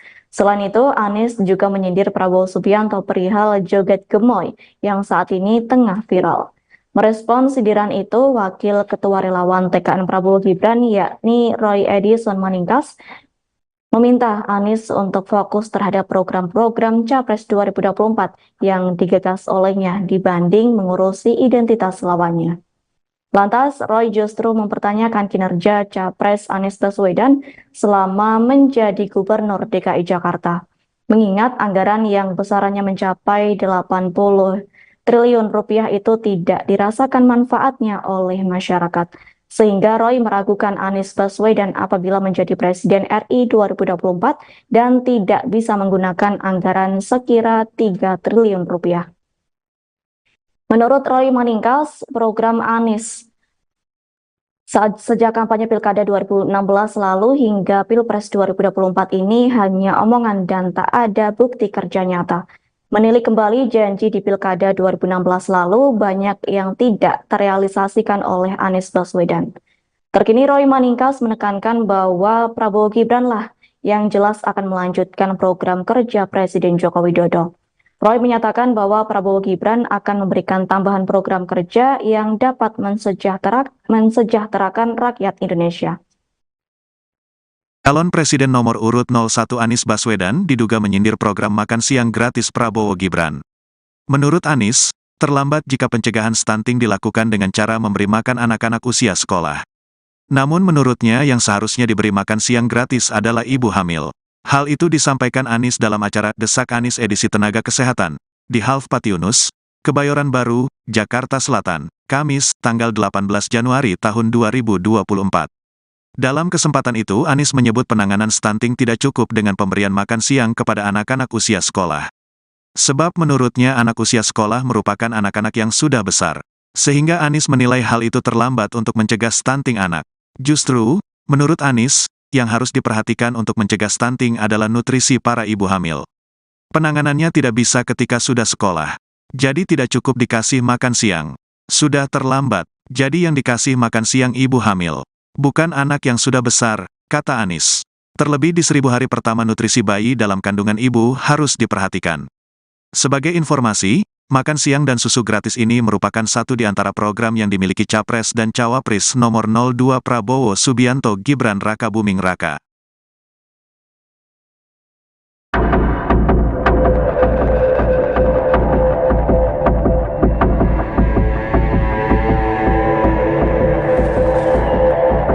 Presiden nomor urut 1 Anies Baswedan diduga menyindir program makan siang gratis Prabowo Gibran. Menurut Anies, terlambat jika pencegahan stunting dilakukan dengan cara memberi makan anak-anak usia sekolah. Namun menurutnya yang seharusnya diberi makan siang gratis adalah ibu hamil. Dilansir dari tribunnews.com, hal itu disampaikan Anies dalam acara Desak Anies edisi Tenaga Kesehatan di Hall Patiunus Kebayoran Baru, Jakarta Selatan, tepatnya pada Kamis 18 Januari. Dalam kesempatan itu, Anies menyebut penanganan stunting tidak cukup dengan pemberian makan siang kepada anak-anak usia sekolah. Sebab menurutnya anak usia sekolah merupakan anak-anak yang sudah besar, sehingga Anies menilai hal itu terlambat untuk mencegah stunting anak. Justru menurut Anies yang harus diperhatikan untuk mencegah stunting adalah nutrisi para ibu hamil. Terlebih di 1000 hari pertama, nutrisi bayi dalam kandungan ibu harus diperhatikan. Sebagai informasi, makan siang dan susu gratis ini merupakan satu di antara program yang dimiliki Capres dan Cawapres nomor urut 2 Prabowo Subianto dan Gibran Raka Buming Raka. Tadi suasananya seru ya? Seru banget. Jadi bisa memisahkan mana urusan pribadi sama urusan kepentingan publik, ini yang paling senang saya. Gimana tuh? Jadi kadang emosi itu kan nggak terasa. Pasangan Anies Baswedan dan Caimin melakukan live TikTok seusai debat ketika Pilpres pada Minggu 7 Januari malam. Dalam siaran langsung itu, Anies Caimin tertawa membahas debat yang dinilainya seru. Diduga keduanya menyindir lawan yakni Prabowo Subianto yang dianggap terbawa emosi seperti sedang membawa permasalahan personal. Adapun siaran langsung itu dilakukan di dalam mobil, terlihat pasangan Capres dan Cawapres itu masih menggunakan jas yang dipakai saat debat. Lantas Anies meminta pendapat kepada Caimin terkait debat yang baru saja berlangsung. Saat itulah keduanya tertawa terbahak-bahak lantaran menilai debat Pilpres ketiga sangat panas. Adapun suasana debat panas lantaran Prabowo Subianto. Caimin pun menyentil Prabowo yang dianggap tidak bisa mengontrol emosinya. Prabowo dinilai tak bisa membedakan urusan personil dan dirinya sebagai Menteri Pertahanan. Padahal pada kenyataannya debat tersebut soal negara, terutama terkait pertahanan dan keamanan. Kemudian Caimin membanggakan pasangannya lantaran bisa menangani suasana debat yang penuh tensi. Tadi suasananya seru ya? Seru banget.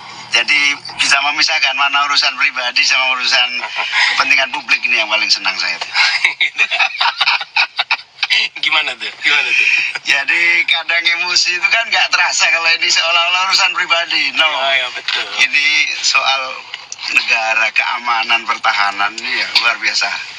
Pokoknya CP ku ini membanggakan lah malam ini, CP ku ini. Masya Allah. Tapi memang betul, ini kan kita lagi bicara negara.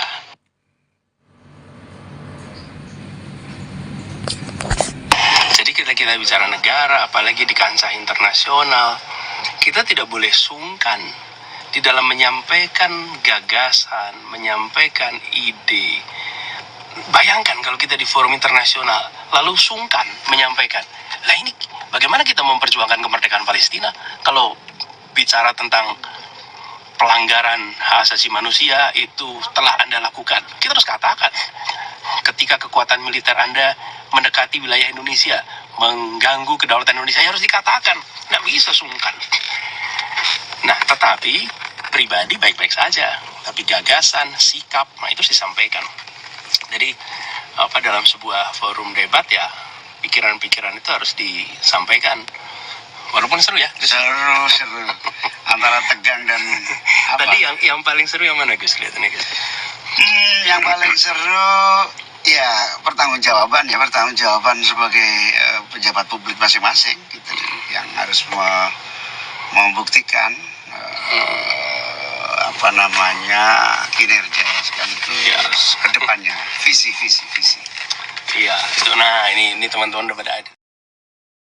Ketika datang dan bertemu dengan rakyat Indonesia, maka itu bukan soal jumlah, tapi soal bagaimana kita berjuang bersama untuk Indonesia lebih baik bagi seluruh rakyat Indonesia. Jadi bukan soal jumlahnya, dan Gorontalo ini kami datang khusus karena di sini terkenal dengan produk pertaniannya. bagaimana Gorontalo punya potensi yang sangat besar. Kita tahu ada jagung, ada coklat, ada kelapa, dan singkong. Dan singkongnya di sini berhasil. Singkongnya berhasil. Iya. Tidak perlu pakai food estate di sini. Petani-petani membangun singkong dan berhasil.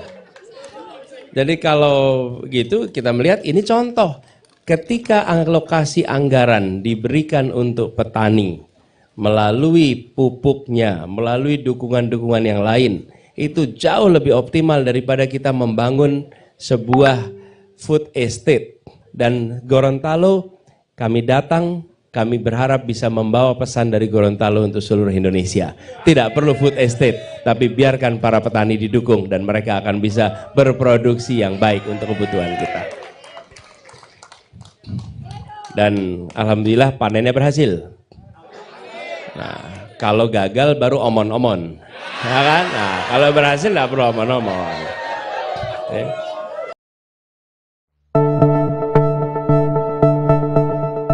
Capres nomor urut 1 Anies Baswedan sempat menyindir Gibran Rakabuming saat memberikan penjelasan terkait penanganan stunting.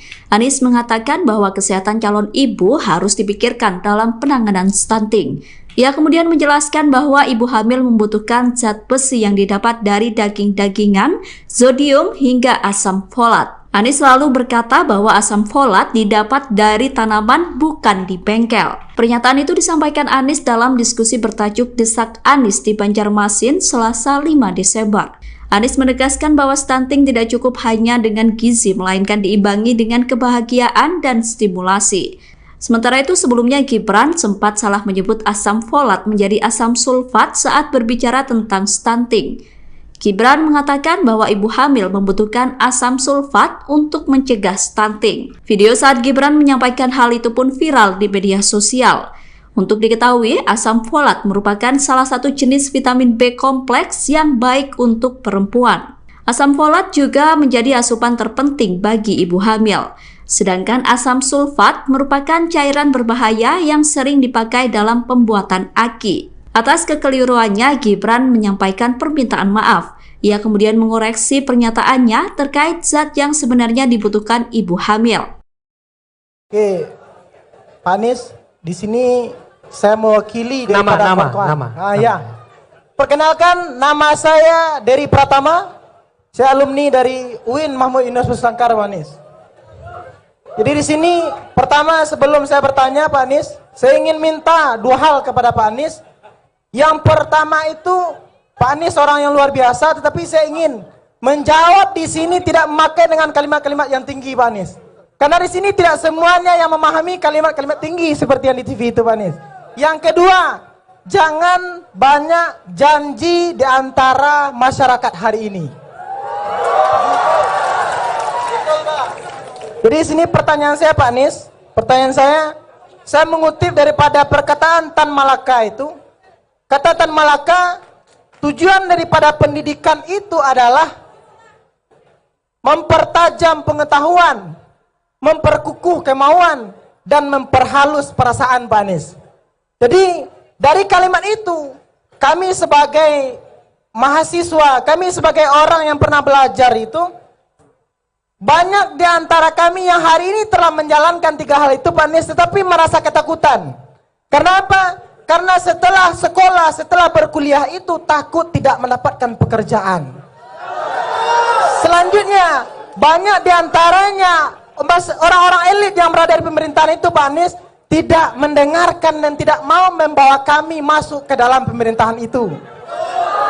Jadi Pak Anies, saya minta penjelasannya, kami dari sektor kawan-kawan mahasiswa dan dari seluruh yang pernah berkuliah, Pak Anies. Sekian, terima kasih. Sulit cari kerja. Jangan tinggi-tinggi, sederhana aja. Sulit cari kerja, gitu kan? Nah, gitu. Rupanya dia yang ngomongnya rumit nih. Saya mencoba mencari apa nih maksudnya. Ternyata pertanyaan sederhana, bagaimana cepat cari kerja, gitu. Jadi yang berbelit-belit siapa ini?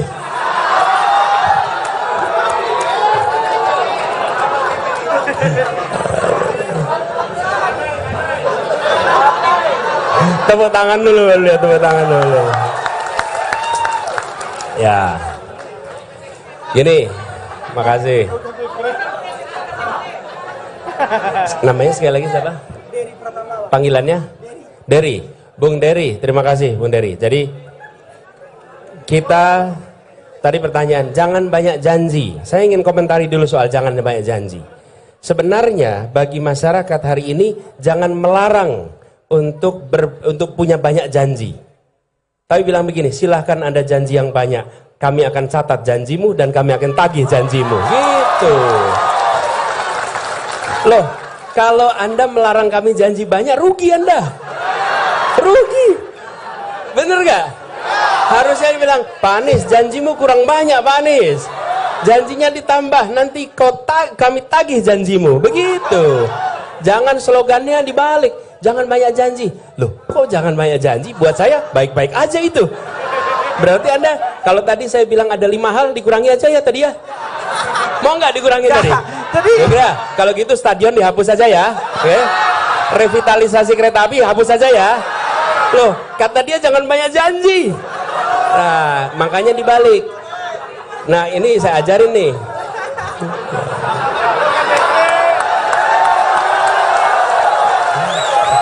Bener nggak? Bener nggak tuh? Jadi justru bilang begini, Pak Anies, kami rekam kalimatmu. Satu saat kami tagih janjimu. Begitu.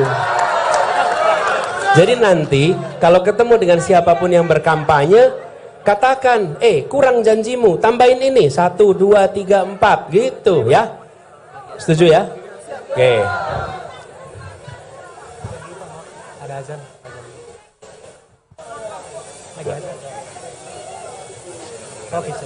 Nah, lalu tadi pertanyaannya, bagaimana supaya lapangan pekerjaan? Ya betul. Tan Malaka pernah mengatakan itu. Tujuannya mempertajam kecerdasan, memperkuat kemauan, memperhalus perasaan. Itu dikatakan Tan Malaka. Dan kita semua ingat kalimat itu. Nah, sekarang kita harus ingat bahwa pendidikan bukan sekedar persiapan kerja. Dan pendidikan bukan semata-mata untuk menciptakan penjajah ilmu pengetahuan yang akan menjual ilmunya kepada orang-orang yang akan membayar dengan harga termahal. Bukan. Pendidikan adalah mengembangkan potensi yang ada dalam dirinya untuk menjadi manusia yang berakhlak, manusia yang punya kompetensi, manusia yang punya skill, manusia nanti yang memberikan manfaat bagi dirinya dan lingkungannya. Itulah fungsi pendidikan. Sehingga pendidikan itu membekali seseorang sesuai dengan potensinya. Kira-kira begitu. Seperti yang dikatakan juga oleh Tan Malaka. Nah, sekarang tantangan kita apa? Tantangan kita begini. Tantangan kita bukan anak-anak saja yang tidak bisa mendapat pekerjaan, tapi pekerjaannya yang kurang banyak. Jumlah yang lulus dengan lapangan pekerjaannya tidak seimbang, nggak seimbang. Katakanlah begini, yang lulus 100 pekerjaannya 60, otomatis 40 nggak dapat pekerjaan. Itu sebabnya kami selalu katakan, kita ingin kebijakan pertumbuhan ekonomi yang menciptakan pemerataan dan keberlanjutan. Itu istilahnya pertumbuhan yang berkualitas. Bila saya harus memilih pertumbuhan ekonomi yang tinggi tanpa pemerataan atau pertumbuhan ekonomi yang menengah dengan pemerataan, maka saya akan katakan pertumbuhan ekonomi yang menengah dengan pemerataan. Nah, pemerataan itu artinya juga kesempatan kerja. Jadi, investasi yang terjadi sekarang ini tinggi sekali. Kita lompat investasinya dari sekitar 400 triliun per tahun 2013 menjadi 1.200 triliun di tahun 2022. Lompat itu 3 kali lipat. Tetapi penyerapan tenaga kerjanya tidak meningkat. Kenapa? Karena investasinya di bidang yang padat modal. Ini yang kita ingin dorong ke depan. Investasi di padat karya dan investasi dorong untuk sektor informal mikro. Karena itu menyerap tenaga kerja banyak. Jadi dengan begitu nanti teman-teman lulus kuliah, lulus sekolah, lebih mudah dapat pekerjaan, bukan semata-mata karena mampu atau tidak mampu, tapi karena lapangan pekerjaannya tersedia, gitu. Jadi itu, saya rasa bahasanya udah sederhana sekali itu, untuk menjawab pertanyaan yang tadi lebih rumit bahasanya, ya. Gitu ya? Oke, siap. Oke, terima kasih Pak Anies. Jadi terakhir Bang, cukup. Jadi terima kasih. Udah menjawab ya, udah menjawab. terakhir saya mengklarifikasi terkait itu. Memang benar, saya berdiri di sini karena ingin belajar dari beliau. Kalau saya salah, berarti beliau salah, Pak.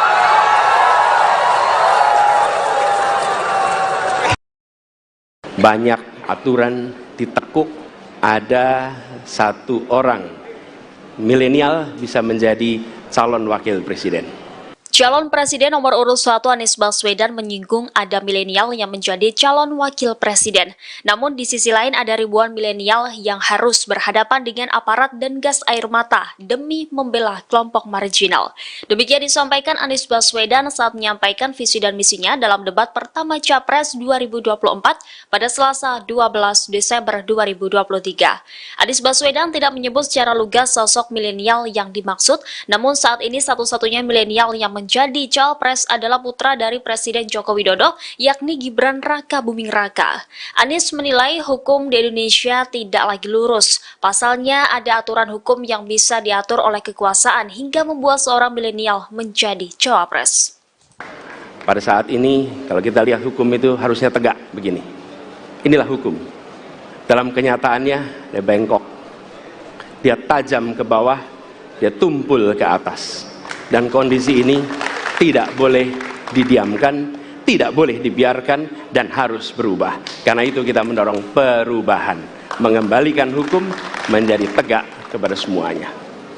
Dan bila kita saksikan hari ini, ada satu orang milenial bisa menjadi calon wakil presiden.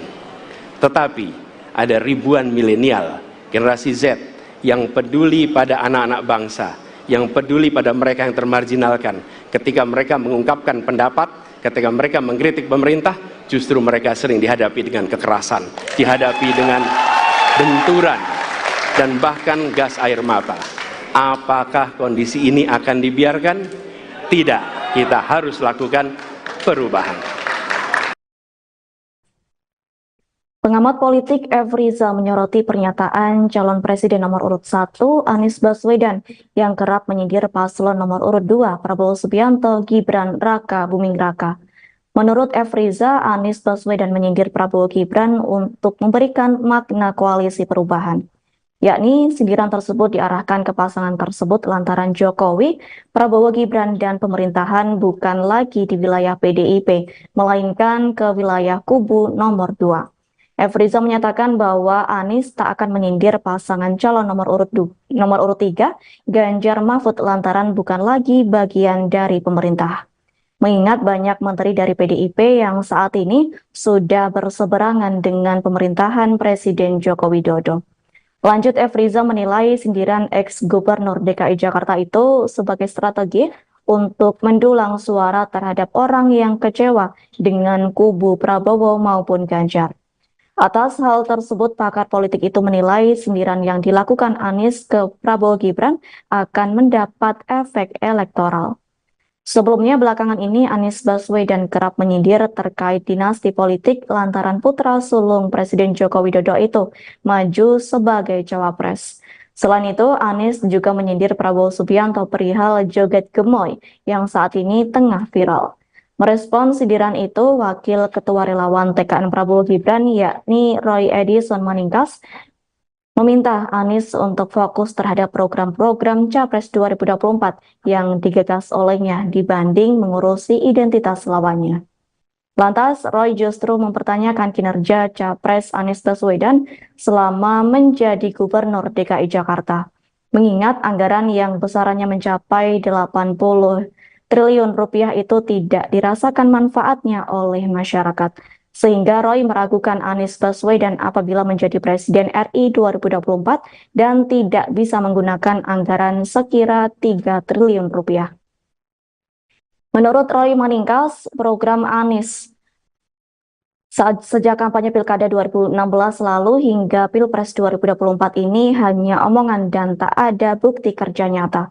Menilik kembali janji di Pilkada 2016 lalu, banyak yang tidak terrealisasikan oleh Anies Baswedan. Terkini Roy Maningkas menekankan bahwa Prabowo Gibran lah yang jelas akan melanjutkan program kerja Presiden Joko Widodo. Roy menyatakan bahwa Prabowo Gibran akan memberikan tambahan program kerja yang dapat mensejahterakan rakyat Indonesia. Calon Presiden nomor urut 01 Anies Baswedan diduga menyindir program makan siang gratis Prabowo Gibran. Menurut Anies, terlambat jika pencegahan stunting dilakukan dengan cara memberi makan anak-anak usia sekolah. Namun menurutnya yang seharusnya diberi makan siang gratis adalah ibu hamil. Hal itu disampaikan Anies dalam acara Desak Anies edisi Tenaga Kesehatan di Half Patiunus, Kebayoran Baru, Jakarta Selatan, Kamis, tanggal 18 Januari tahun 2024. Dalam kesempatan itu Anies menyebut penanganan stunting tidak cukup dengan pemberian makan siang kepada anak-anak usia sekolah. Sebab menurutnya anak usia sekolah merupakan anak-anak yang sudah besar. Sehingga Anies menilai hal itu terlambat untuk mencegah stunting anak. Justru, menurut Anies, yang harus diperhatikan untuk mencegah stunting adalah nutrisi para ibu hamil. Penanganannya tidak bisa ketika sudah sekolah. Jadi tidak cukup dikasih makan siang. Sudah terlambat, jadi yang dikasih makan siang ibu hamil. Bukan anak yang sudah besar, kata Anies. Terlebih di 1000 hari pertama nutrisi bayi dalam kandungan ibu harus diperhatikan. Sebagai informasi, makan siang dan susu gratis ini merupakan satu di antara program yang dimiliki Capres dan Cawapres nomor 02 Prabowo Subianto Gibran Raka Buming Raka.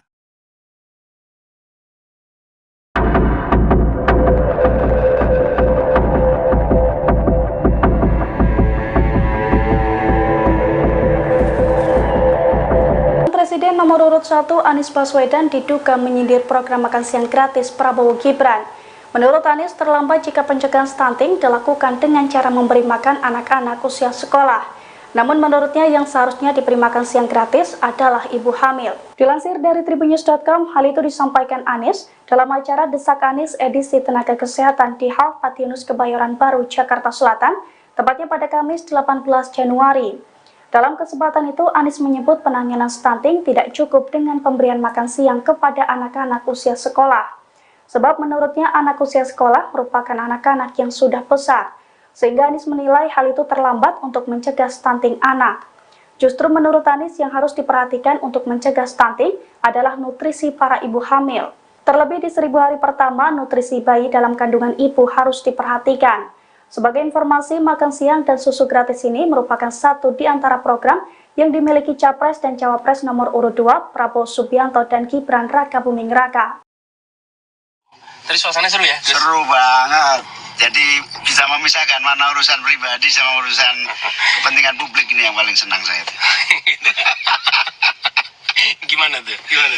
Jadi kadang emosi itu kan nggak terasa. Pasangan Anies Baswedan dan Caimin melakukan live TikTok seusai debat ketika Pilpres pada Minggu 7 Januari malam. Dalam siaran langsung itu, Anies Caimin tertawa membahas debat yang dinilainya seru. Diduga keduanya menyindir lawan yakni Prabowo Subianto yang dianggap terbawa emosi seperti sedang membawa permasalahan personal. Adapun siaran langsung itu dilakukan di dalam mobil, terlihat pasangan Capres dan Cawapres itu masih menggunakan jas yang dipakai saat debat. Lantas Anies meminta pendapat kepada Caimin terkait debat yang baru saja berlangsung. Saat itulah keduanya tertawa terbahak-bahak lantaran menilai debat Pilpres ketiga sangat panas. Adapun suasana debat panas lantaran Prabowo Subianto. Caimin pun menyentil Prabowo yang dianggap tidak bisa mengontrol emosinya. Prabowo dinilai tak bisa membedakan urusan personil dan dirinya sebagai Menteri Pertahanan. Padahal pada kenyataannya debat tersebut soal negara, terutama terkait pertahanan dan keamanan. Kemudian Caimin membanggakan pasangannya lantaran bisa menangani suasana debat yang penuh tensi. Tadi suasananya seru ya? Seru banget. Jadi bisa memisahkan mana urusan pribadi sama urusan kepentingan publik, ini yang paling senang saya. Gimana tuh? Jadi kadang emosi itu kan nggak terasa kalau ini seolah-olah urusan pribadi. No. Ya, betul. Ini soal negara, keamanan, pertahanan, ini ya luar biasa. Pokoknya CP ku ini membanggakan lah malam ini, CP ku ini. Masya Allah. Tapi yang betul, ini kan kita lagi bicara negara.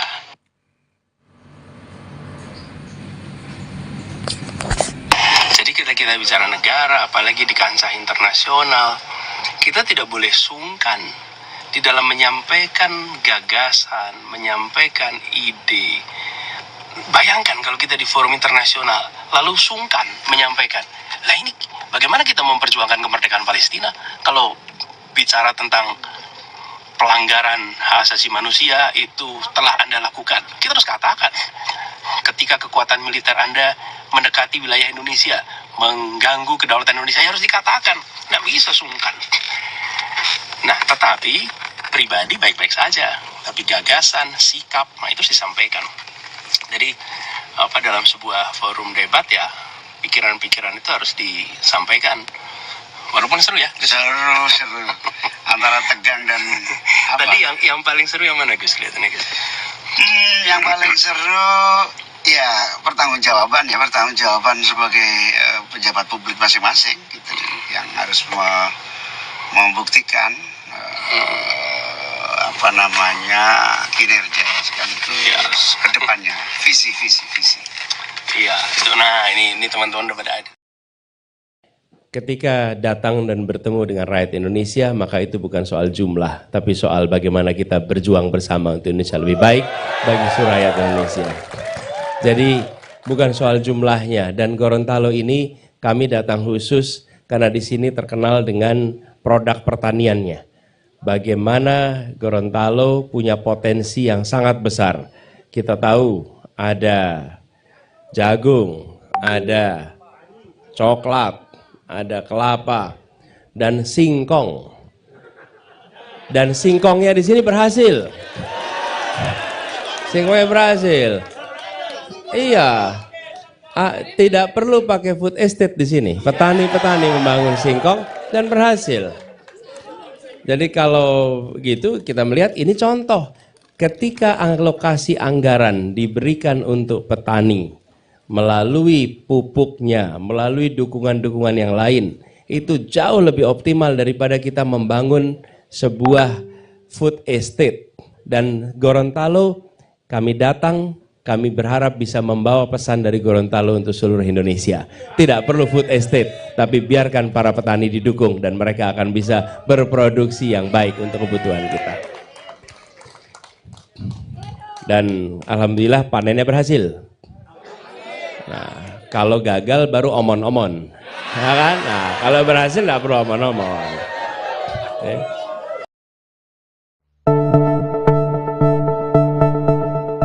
Capres nomor urut 1 Anies Baswedan sempat menyindir Gibran Rakabuming saat memberikan penjelasan terkait penanganan stunting.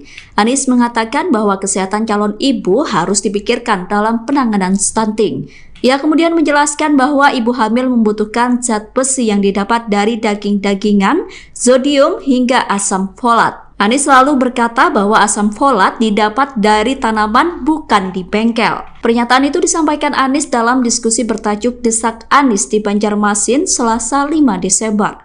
Anies menegaskan bahwa stunting tidak cukup hanya dengan gizi, melainkan diimbangi dengan kebahagiaan dan stimulasi. Sementara itu sebelumnya Gibran sempat salah menyebut asam folat menjadi asam sulfat saat berbicara tentang stunting. Gibran mengatakan bahwa ibu hamil membutuhkan asam sulfat untuk mencegah stunting. Video saat Gibran menyampaikan hal itu pun viral di media sosial. Untuk diketahui, asam folat merupakan salah satu jenis vitamin B kompleks yang baik untuk perempuan. Asam folat juga menjadi asupan terpenting bagi ibu hamil. Sedangkan asam sulfat merupakan cairan berbahaya yang sering dipakai dalam pembuatan AKI. Atas kekeliruannya, Gibran menyampaikan permintaan maaf. Ia kemudian mengoreksi pernyataannya terkait zat yang sebenarnya dibutuhkan ibu hamil. Oke, Pak Anies, di sini saya mewakili nama.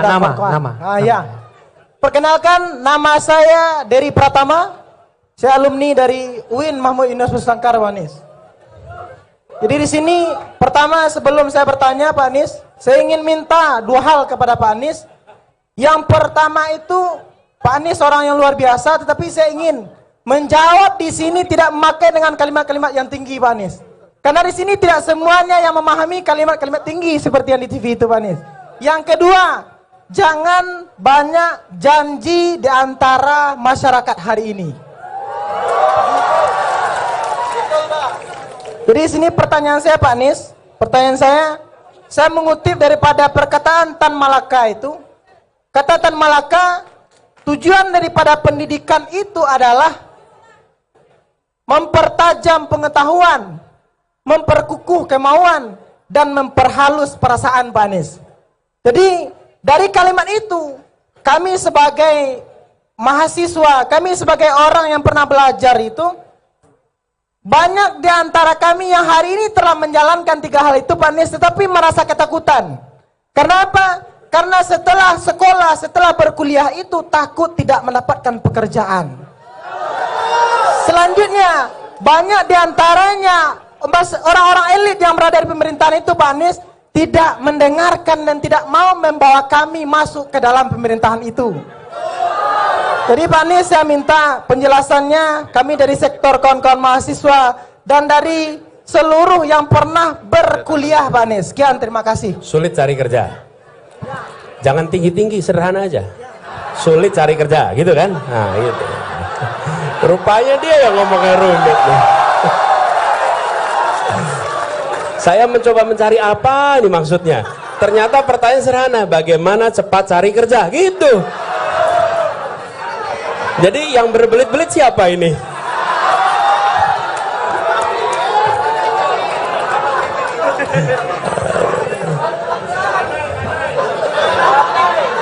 Tepuk tangan dulu, lihat tepuk tangan dulu.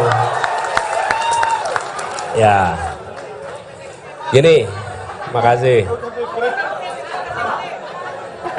Namanya sekali lagi siapa? Panggilannya?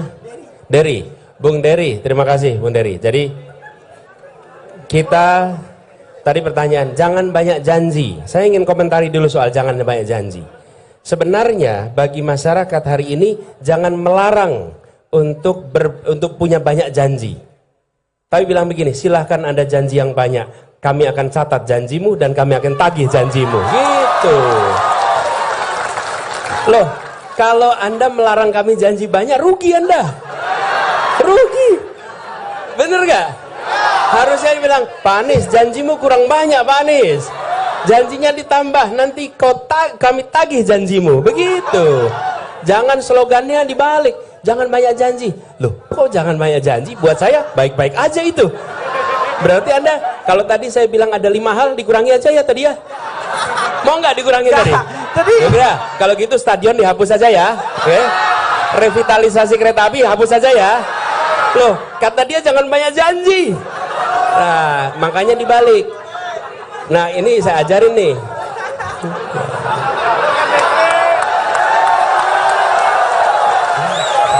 Bener nggak? Bener nggak tuh?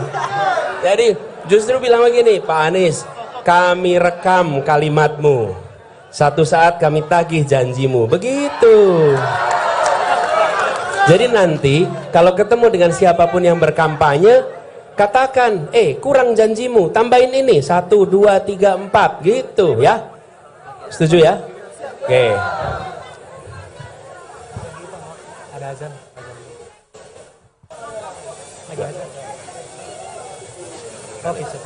Nah, lalu tadi pertanyaannya, bagaimana supaya lapangan pekerjaan? Ya betul. Tan Malaka pernah mengatakan itu. Tujuannya mempertajam kecerdasan, memperkuat kemauan, memperhalus perasaan. Itu dikatakan Tan Malaka. Dan kita semua ingat kalimat itu. Nah, sekarang kita harus ingat bahwa pendidikan bukan sekedar persiapan kerja. Dan pendidikan bukan semata-mata untuk menciptakan penjajah ilmu pengetahuan yang akan menjual ilmunya kepada orang-orang yang akan membayar dengan harga termahal. Bukan. Pendidikan adalah mengembangkan potensi yang ada dalam dirinya untuk menjadi manusia yang berakhlak, manusia yang punya kompetensi, manusia yang punya skill, manusia nanti yang memberikan manfaat bagi dirinya dan lingkungannya. Itulah fungsi pendidikan. Sehingga pendidikan itu membekali seseorang sesuai dengan potensinya. Kira-kira begitu. Seperti yang dikatakan juga oleh Tan Malaka. Nah, sekarang tantangan kita apa? Tantangan kita begini. Tantangan kita bukan anak-anak saja yang tidak bisa mendapat pekerjaan, tapi pekerjaannya yang kurang banyak.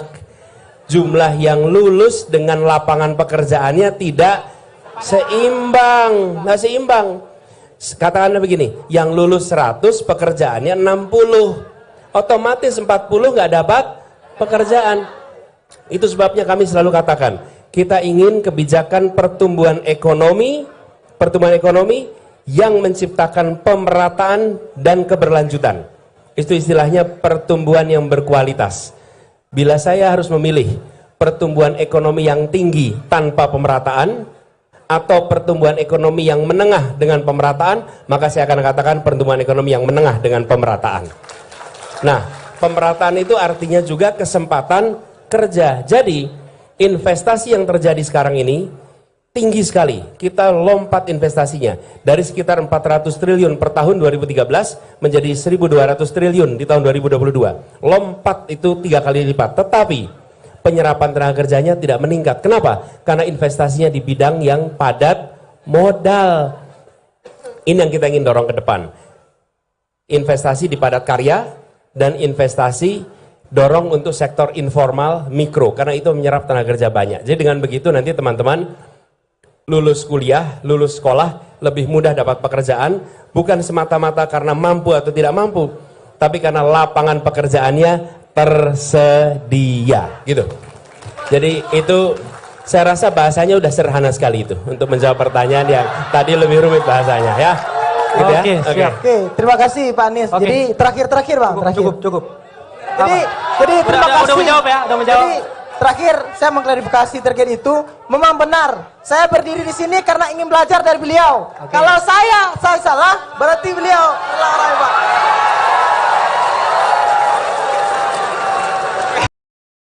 Banyak aturan ditekuk, ada satu orang milenial bisa menjadi calon wakil presiden. Calon Presiden nomor urut 1 Anies Baswedan menyinggung ada milenial yang menjadi calon wakil presiden. Namun di sisi lain ada ribuan milenial yang harus berhadapan dengan aparat dan gas air mata demi membela kelompok marginal. Demikian disampaikan Anies Baswedan saat menyampaikan visi dan misinya dalam debat pertama Capres 2024 pada Selasa 12 Desember 2023. Anies Baswedan tidak menyebut secara lugas sosok milenial yang dimaksud, namun saat ini satu-satunya milenial yang menjadi Cawapres adalah putra dari Presiden Joko Widodo, yakni Gibran Raka Buming Raka. Anies menilai hukum di Indonesia tidak lagi lurus. Pasalnya ada aturan hukum yang bisa diatur oleh kekuasaan hingga membuat seorang milenial menjadi Cawapres. Pada saat ini, kalau kita lihat hukum itu harusnya tegak begini. Inilah hukum. Dalam kenyataannya, dia bengkok. Dia tajam ke bawah, dia tumpul ke atas. Dan kondisi ini tidak boleh didiamkan, tidak boleh dibiarkan, dan harus berubah. Karena itu kita mendorong perubahan, mengembalikan hukum menjadi tegak kepada semuanya. Dan bila kita saksikan hari ini, ada satu orang milenial bisa menjadi calon wakil presiden. Tetapi ada ribuan milenial, generasi Z, yang peduli pada anak-anak bangsa, yang peduli pada mereka yang termarginalkan. Ketika mereka mengungkapkan pendapat, ketika mereka mengkritik pemerintah, justru mereka sering dihadapi dengan kekerasan, dihadapi dengan benturan, dan bahkan gas air mata. Apakah kondisi ini akan dibiarkan? Tidak, kita harus lakukan perubahan. Pengamat politik F. Rizal menyoroti pernyataan calon presiden nomor urut 1 Anies Baswedan yang kerap menyindir paslon nomor urut 2 Prabowo Subianto, Gibran Raka Buming Raka. Menurut F. Rizal, Anies Baswedan menyindir Prabowo Gibran untuk memberikan makna koalisi perubahan. Yakni sindiran tersebut diarahkan ke pasangan tersebut lantaran Jokowi, Prabowo Gibran dan pemerintahan bukan lagi di wilayah PDIP, melainkan ke wilayah kubu nomor 2. F. Rizal menyatakan bahwa Anies tak akan menyindir pasangan calon nomor urut 3, Ganjar Mahfud, lantaran bukan lagi bagian dari pemerintah. Mengingat banyak menteri dari PDIP yang saat ini sudah berseberangan dengan pemerintahan Presiden Joko Widodo. Lanjut, F. Rizal menilai sindiran ex-gubernur DKI Jakarta itu sebagai strategi untuk mendulang suara terhadap orang yang kecewa dengan kubu Prabowo maupun Ganjar. Atas hal tersebut, pakar politik itu menilai sindiran yang dilakukan Anies ke Prabowo Gibran akan mendapat efek elektoral. Sebelumnya, belakangan ini Anies Baswedan kerap menyindir terkait dinasti politik lantaran putra sulung Presiden Joko Widodo itu maju sebagai cawapres. Selain itu, Anies juga menyindir Prabowo Subianto perihal joget gemoy yang saat ini tengah viral. Merespon sindiran itu, Wakil Ketua Relawan TKN Prabowo Gibran yakni Roy Edison Maningkas meminta Anies untuk fokus terhadap program-program Capres 2024 yang digagas olehnya dibanding mengurusi identitas lawannya. Lantas, Roy justru mempertanyakan kinerja Capres Anies Baswedan selama menjadi Gubernur DKI Jakarta, mengingat anggaran yang besarannya mencapai 80 triliun rupiah itu tidak dirasakan manfaatnya oleh masyarakat.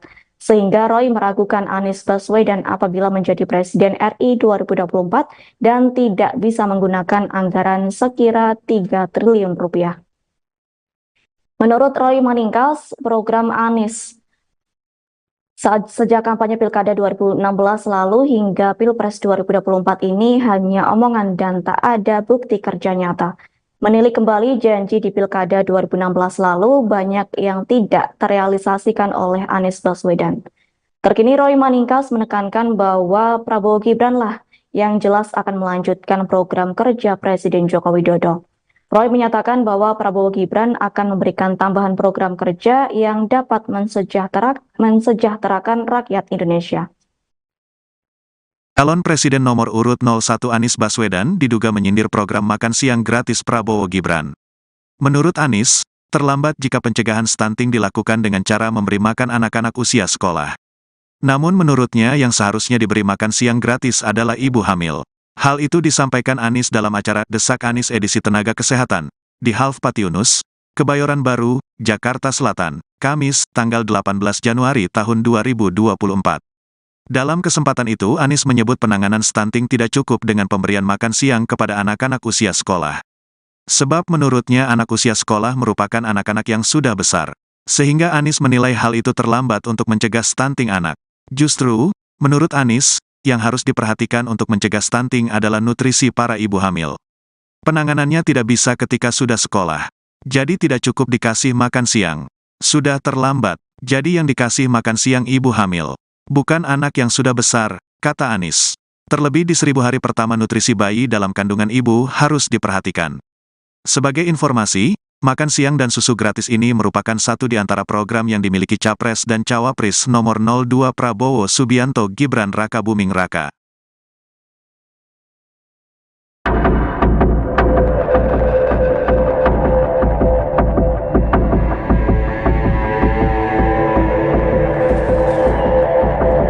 Presiden nomor urut 1 Anies Baswedan diduga menyindir program makan siang gratis Prabowo Gibran.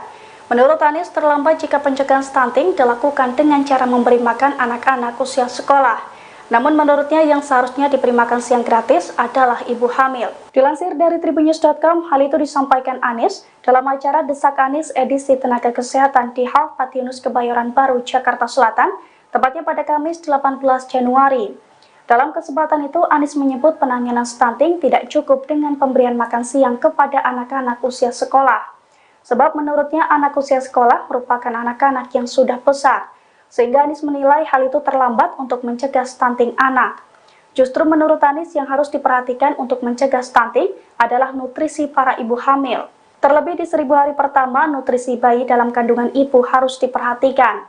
Sebagai informasi, makan siang dan susu gratis ini merupakan satu di antara program yang dimiliki Capres dan Cawapres nomor urut 2 Prabowo Subianto dan Gibran Raka Buming Raka.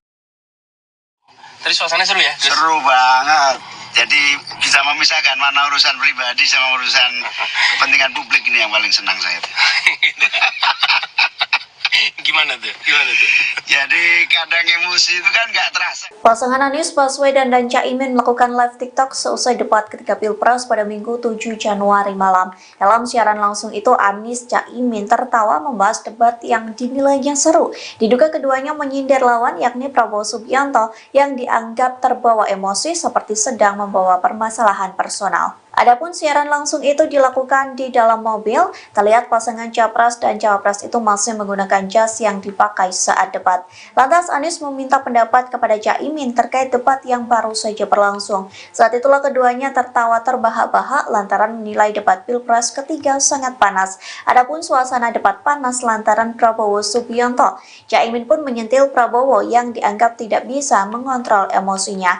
Prabowo dinilai tak bisa membedakan urusan personil dan menempatkan dirinya sebagai Menteri Pertahanan. Padahal pada kenyataannya debat tersebut soal negara, terutama terkait pertahanan dan keamanan. Kemudian Caimin membanggakan pasangannya lantaran bisa menangani suasana debat yang penuh tensi. Tadi suasananya seru ya? Seru banget. Jadi bisa memisahkan mana urusan pribadi sama urusan kepentingan publik, ini yang paling senang saya. Gimana tuh? Jadi kadang emosi itu kan nggak terasa kalau ini seolah-olah urusan pribadi. No. Ya, betul. Ini soal negara, keamanan, pertahanan, ini ya luar biasa. Pokoknya CP ku ini membanggakan lah malam ini, CP ku ini. Masya Allah. Tapi yang betul, ini kan kita lagi bicara negara.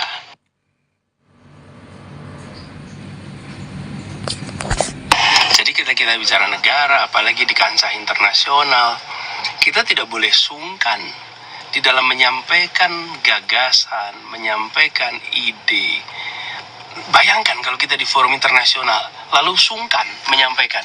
Lah ini, bagaimana kita memperjuangkan kemerdekaan Palestina kalau bicara tentang pelanggaran hak asasi manusia itu telah Anda lakukan? Kita harus katakan, ketika kekuatan militer Anda mendekati wilayah Indonesia, mengganggu kedaulatan Indonesia, harus dikatakan. Nggak bisa sungkan. Nah, tetapi pribadi baik-baik saja, tapi gagasan, sikap, nah itu disampaikan. Jadi dalam sebuah forum debat ya, pikiran-pikiran itu harus disampaikan. Walaupun seru ya. Seru. Antara tegang dan apa? Tadi yang paling seru yang mana Gus kelihatannya Gus? Yang paling seru ya pertanggungjawaban sebagai pejabat publik masing-masing gitu, yang harus membuktikan kinerja sekaligus ke depannya, visi. Iya, itu nah ini teman-teman udah pada ada. Ketika datang dan bertemu dengan rakyat Indonesia, maka itu bukan soal jumlah, tapi soal bagaimana kita berjuang bersama untuk Indonesia lebih baik bagi seluruh rakyat Indonesia. Jadi bukan soal jumlahnya, dan Gorontalo ini kami datang khusus karena di sini terkenal dengan produk pertaniannya. Bagaimana Gorontalo punya potensi yang sangat besar. Kita tahu ada jagung, ada coklat, ada kelapa, dan singkong. Dan singkongnya di sini berhasil. Singkongnya berhasil. Iya.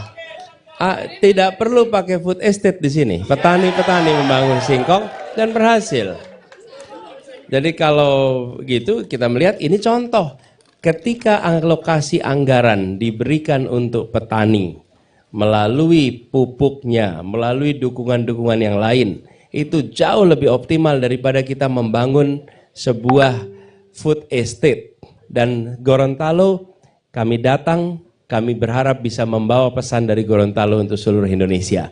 Tidak perlu food estate, tapi biarkan para petani didukung dan mereka akan bisa berproduksi yang baik untuk kebutuhan kita. Dan alhamdulillah panennya berhasil. Nah, kalau gagal baru omon-omon, ya kan? Nah, kalau berhasil nggak perlu omon-omon. Okay.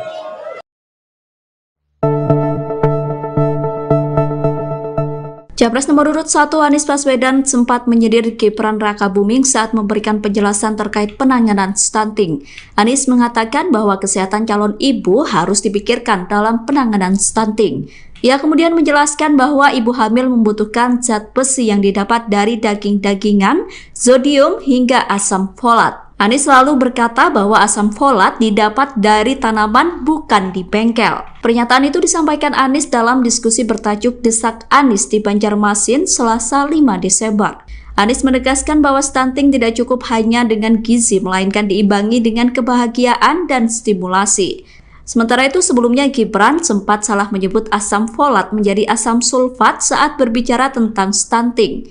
Gibran mengatakan bahwa ibu hamil membutuhkan asam sulfat untuk mencegah stunting. Video saat Gibran menyampaikan hal itu pun viral di media sosial.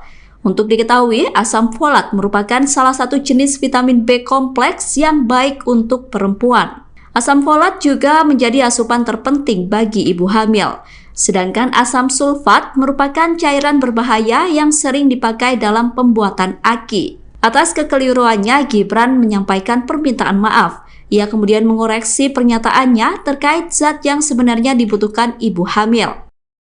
Oke, Pak Anies, di sini saya mewakili daripada nama. Ya. Perkenalkan, nama saya Dery Pratama. Saya alumni dari UIN Mahmud Yunus Nusantara, Pak Anies. Jadi di sini pertama sebelum saya bertanya Pak Anies, saya ingin minta dua hal kepada Pak Anies. Yang pertama itu Pak Anies orang yang luar biasa, tetapi saya ingin menjawab di sini tidak memakai dengan kalimat-kalimat yang tinggi, Pak Anies. Karena di sini tidak semuanya yang memahami kalimat-kalimat tinggi seperti yang di TV itu, Pak Anies. Yang kedua, jangan banyak janji di antara masyarakat hari ini. Jadi di sini pertanyaan saya, Pak Anies, pertanyaan saya mengutip daripada perkataan Tan Malaka itu. Kata Tan Malaka, tujuan daripada pendidikan itu adalah mempertajam pengetahuan, memperkukuh kemauan, dan memperhalus perasaan, Pak Anies. Jadi dari kalimat itu, kami sebagai mahasiswa, kami sebagai orang yang pernah belajar itu, banyak di antara kami yang hari ini telah menjalankan tiga hal itu, Pak Anies, tetapi merasa ketakutan. Kenapa? Karena setelah sekolah, setelah berkuliah itu takut tidak mendapatkan pekerjaan. Selanjutnya, banyak di antaranya orang-orang elit yang berada di pemerintahan itu, Pak Anies, tidak mendengarkan dan tidak mau membawa kami masuk ke dalam pemerintahan itu. Jadi Pak Anies, saya minta penjelasannya, kami dari sektor kawan-kawan mahasiswa dan dari seluruh yang pernah berkuliah, Pak Anies. Sekian, terima kasih. Sulit cari kerja. Jangan tinggi-tinggi, sederhana aja. Sulit cari kerja, gitu kan? Nah, gitu. Rupanya dia yang ngomongnya rumit. Saya mencoba mencari apa ini maksudnya. Ternyata pertanyaan sederhana, bagaimana cepat cari kerja, gitu. Jadi yang berbelit-belit siapa ini?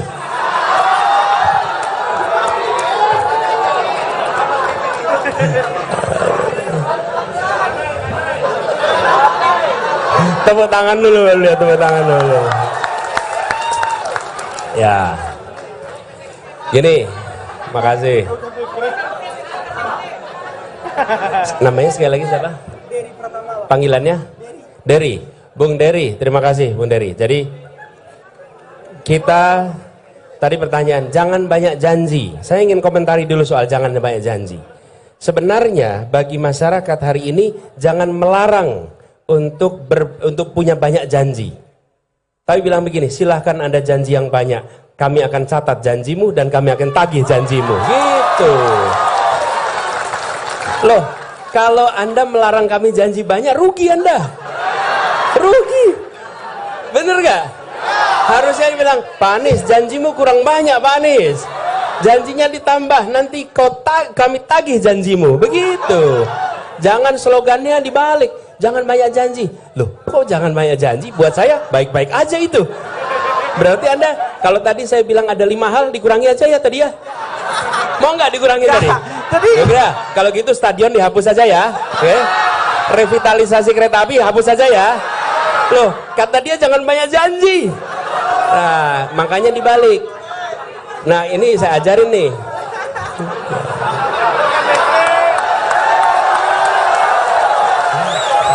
Bener nggak? Bener nggak tuh? Jadi justru bilang begini, Pak Anies, kami rekam kalimatmu. Satu saat kami tagih janjimu. Begitu. Jadi nanti kalau ketemu dengan siapapun yang berkampanye, katakan, kurang janjimu, tambahin ini 1, 2, 3, 4 gitu ya. Setuju ya? Oke. Ada azan.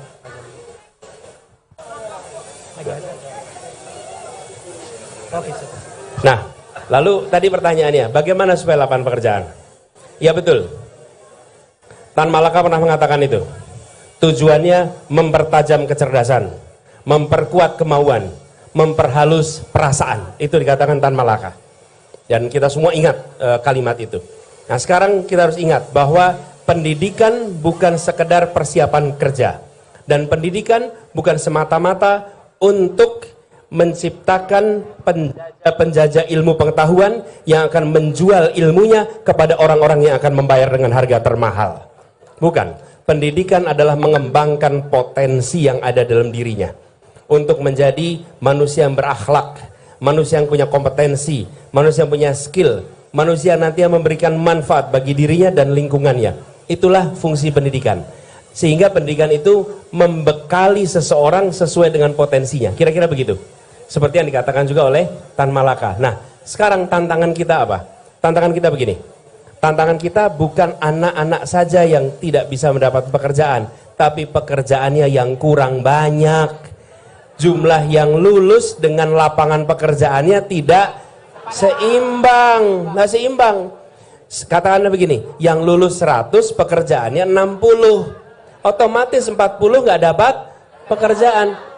Itu sebabnya kami selalu katakan, kita ingin kebijakan pertumbuhan ekonomi yang menciptakan pemerataan dan keberlanjutan. Itu istilahnya pertumbuhan yang berkualitas. Bila saya harus memilih pertumbuhan ekonomi yang tinggi tanpa pemerataan atau pertumbuhan ekonomi yang menengah dengan pemerataan, maka saya akan katakan pertumbuhan ekonomi yang menengah dengan pemerataan.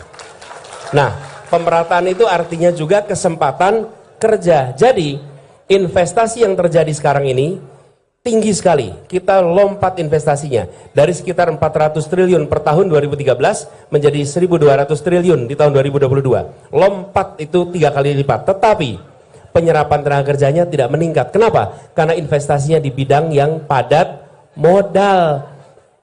Ini yang kita ingin dorong ke depan. Investasi di padat karya dan investasi dorong untuk sektor informal mikro, karena itu menyerap tenaga kerja banyak. Jadi dengan begitu nanti teman-teman lulus kuliah, lulus sekolah lebih mudah dapat pekerjaan, bukan semata-mata karena mampu atau tidak mampu, tapi karena lapangan pekerjaannya tersedia, gitu. Jadi itu saya rasa bahasanya udah sederhana sekali itu untuk menjawab pertanyaan yang tadi lebih rumit bahasanya, ya. Gitu ya? Siap. Oke, terima kasih Pak Anies. Jadi terakhir Bang, cukup. Jadi terima kasih. Udah menjawab ya, udah menjawab. Jadi, terakhir saya mengklarifikasi terkait itu, memang benar. Saya berdiri di sini karena ingin belajar dari beliau. Kalau saya salah, berarti beliau salah, Pak.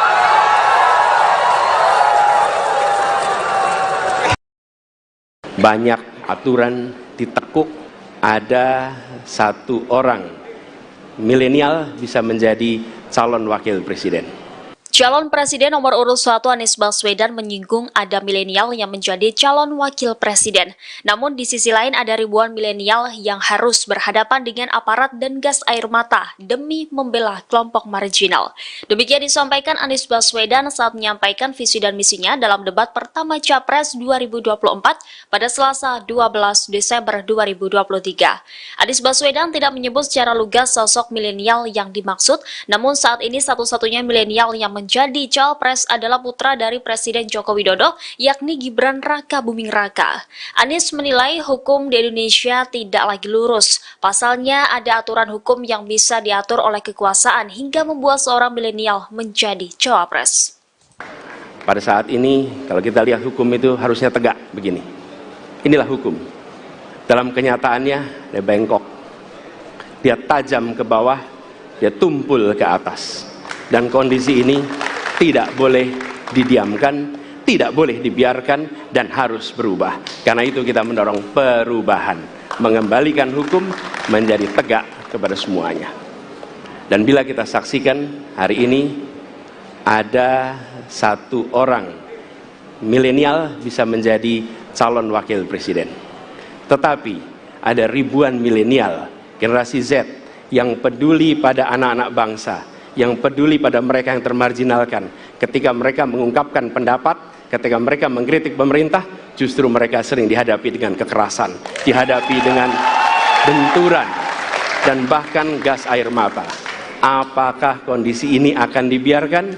Tidak, kita harus lakukan perubahan. Pengamat politik F. Rizal menyoroti pernyataan calon presiden nomor urut 1 Anies Baswedan yang kerap menyindir paslon nomor urut 2 Prabowo Subianto Gibran Raka Buming Raka. Menurut Efriza, Anies Baswedan menyindir Prabowo Gibran untuk memberikan makna koalisi perubahan.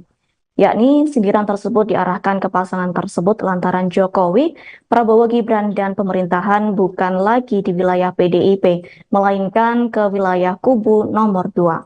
Efriza menyatakan bahwa Anies tak akan menyindir pasangan calon nomor urut 3, Ganjar Mahfud lantaran bukan lagi bagian dari pemerintah.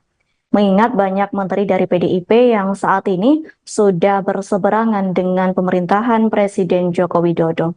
Lanjut, Efriza menilai sindiran ex-gubernur DKI Jakarta itu sebagai strategi untuk mendulang suara terhadap orang yang kecewa dengan kubu Prabowo maupun Ganjar. Atas hal tersebut, pakar politik itu menilai sindiran yang dilakukan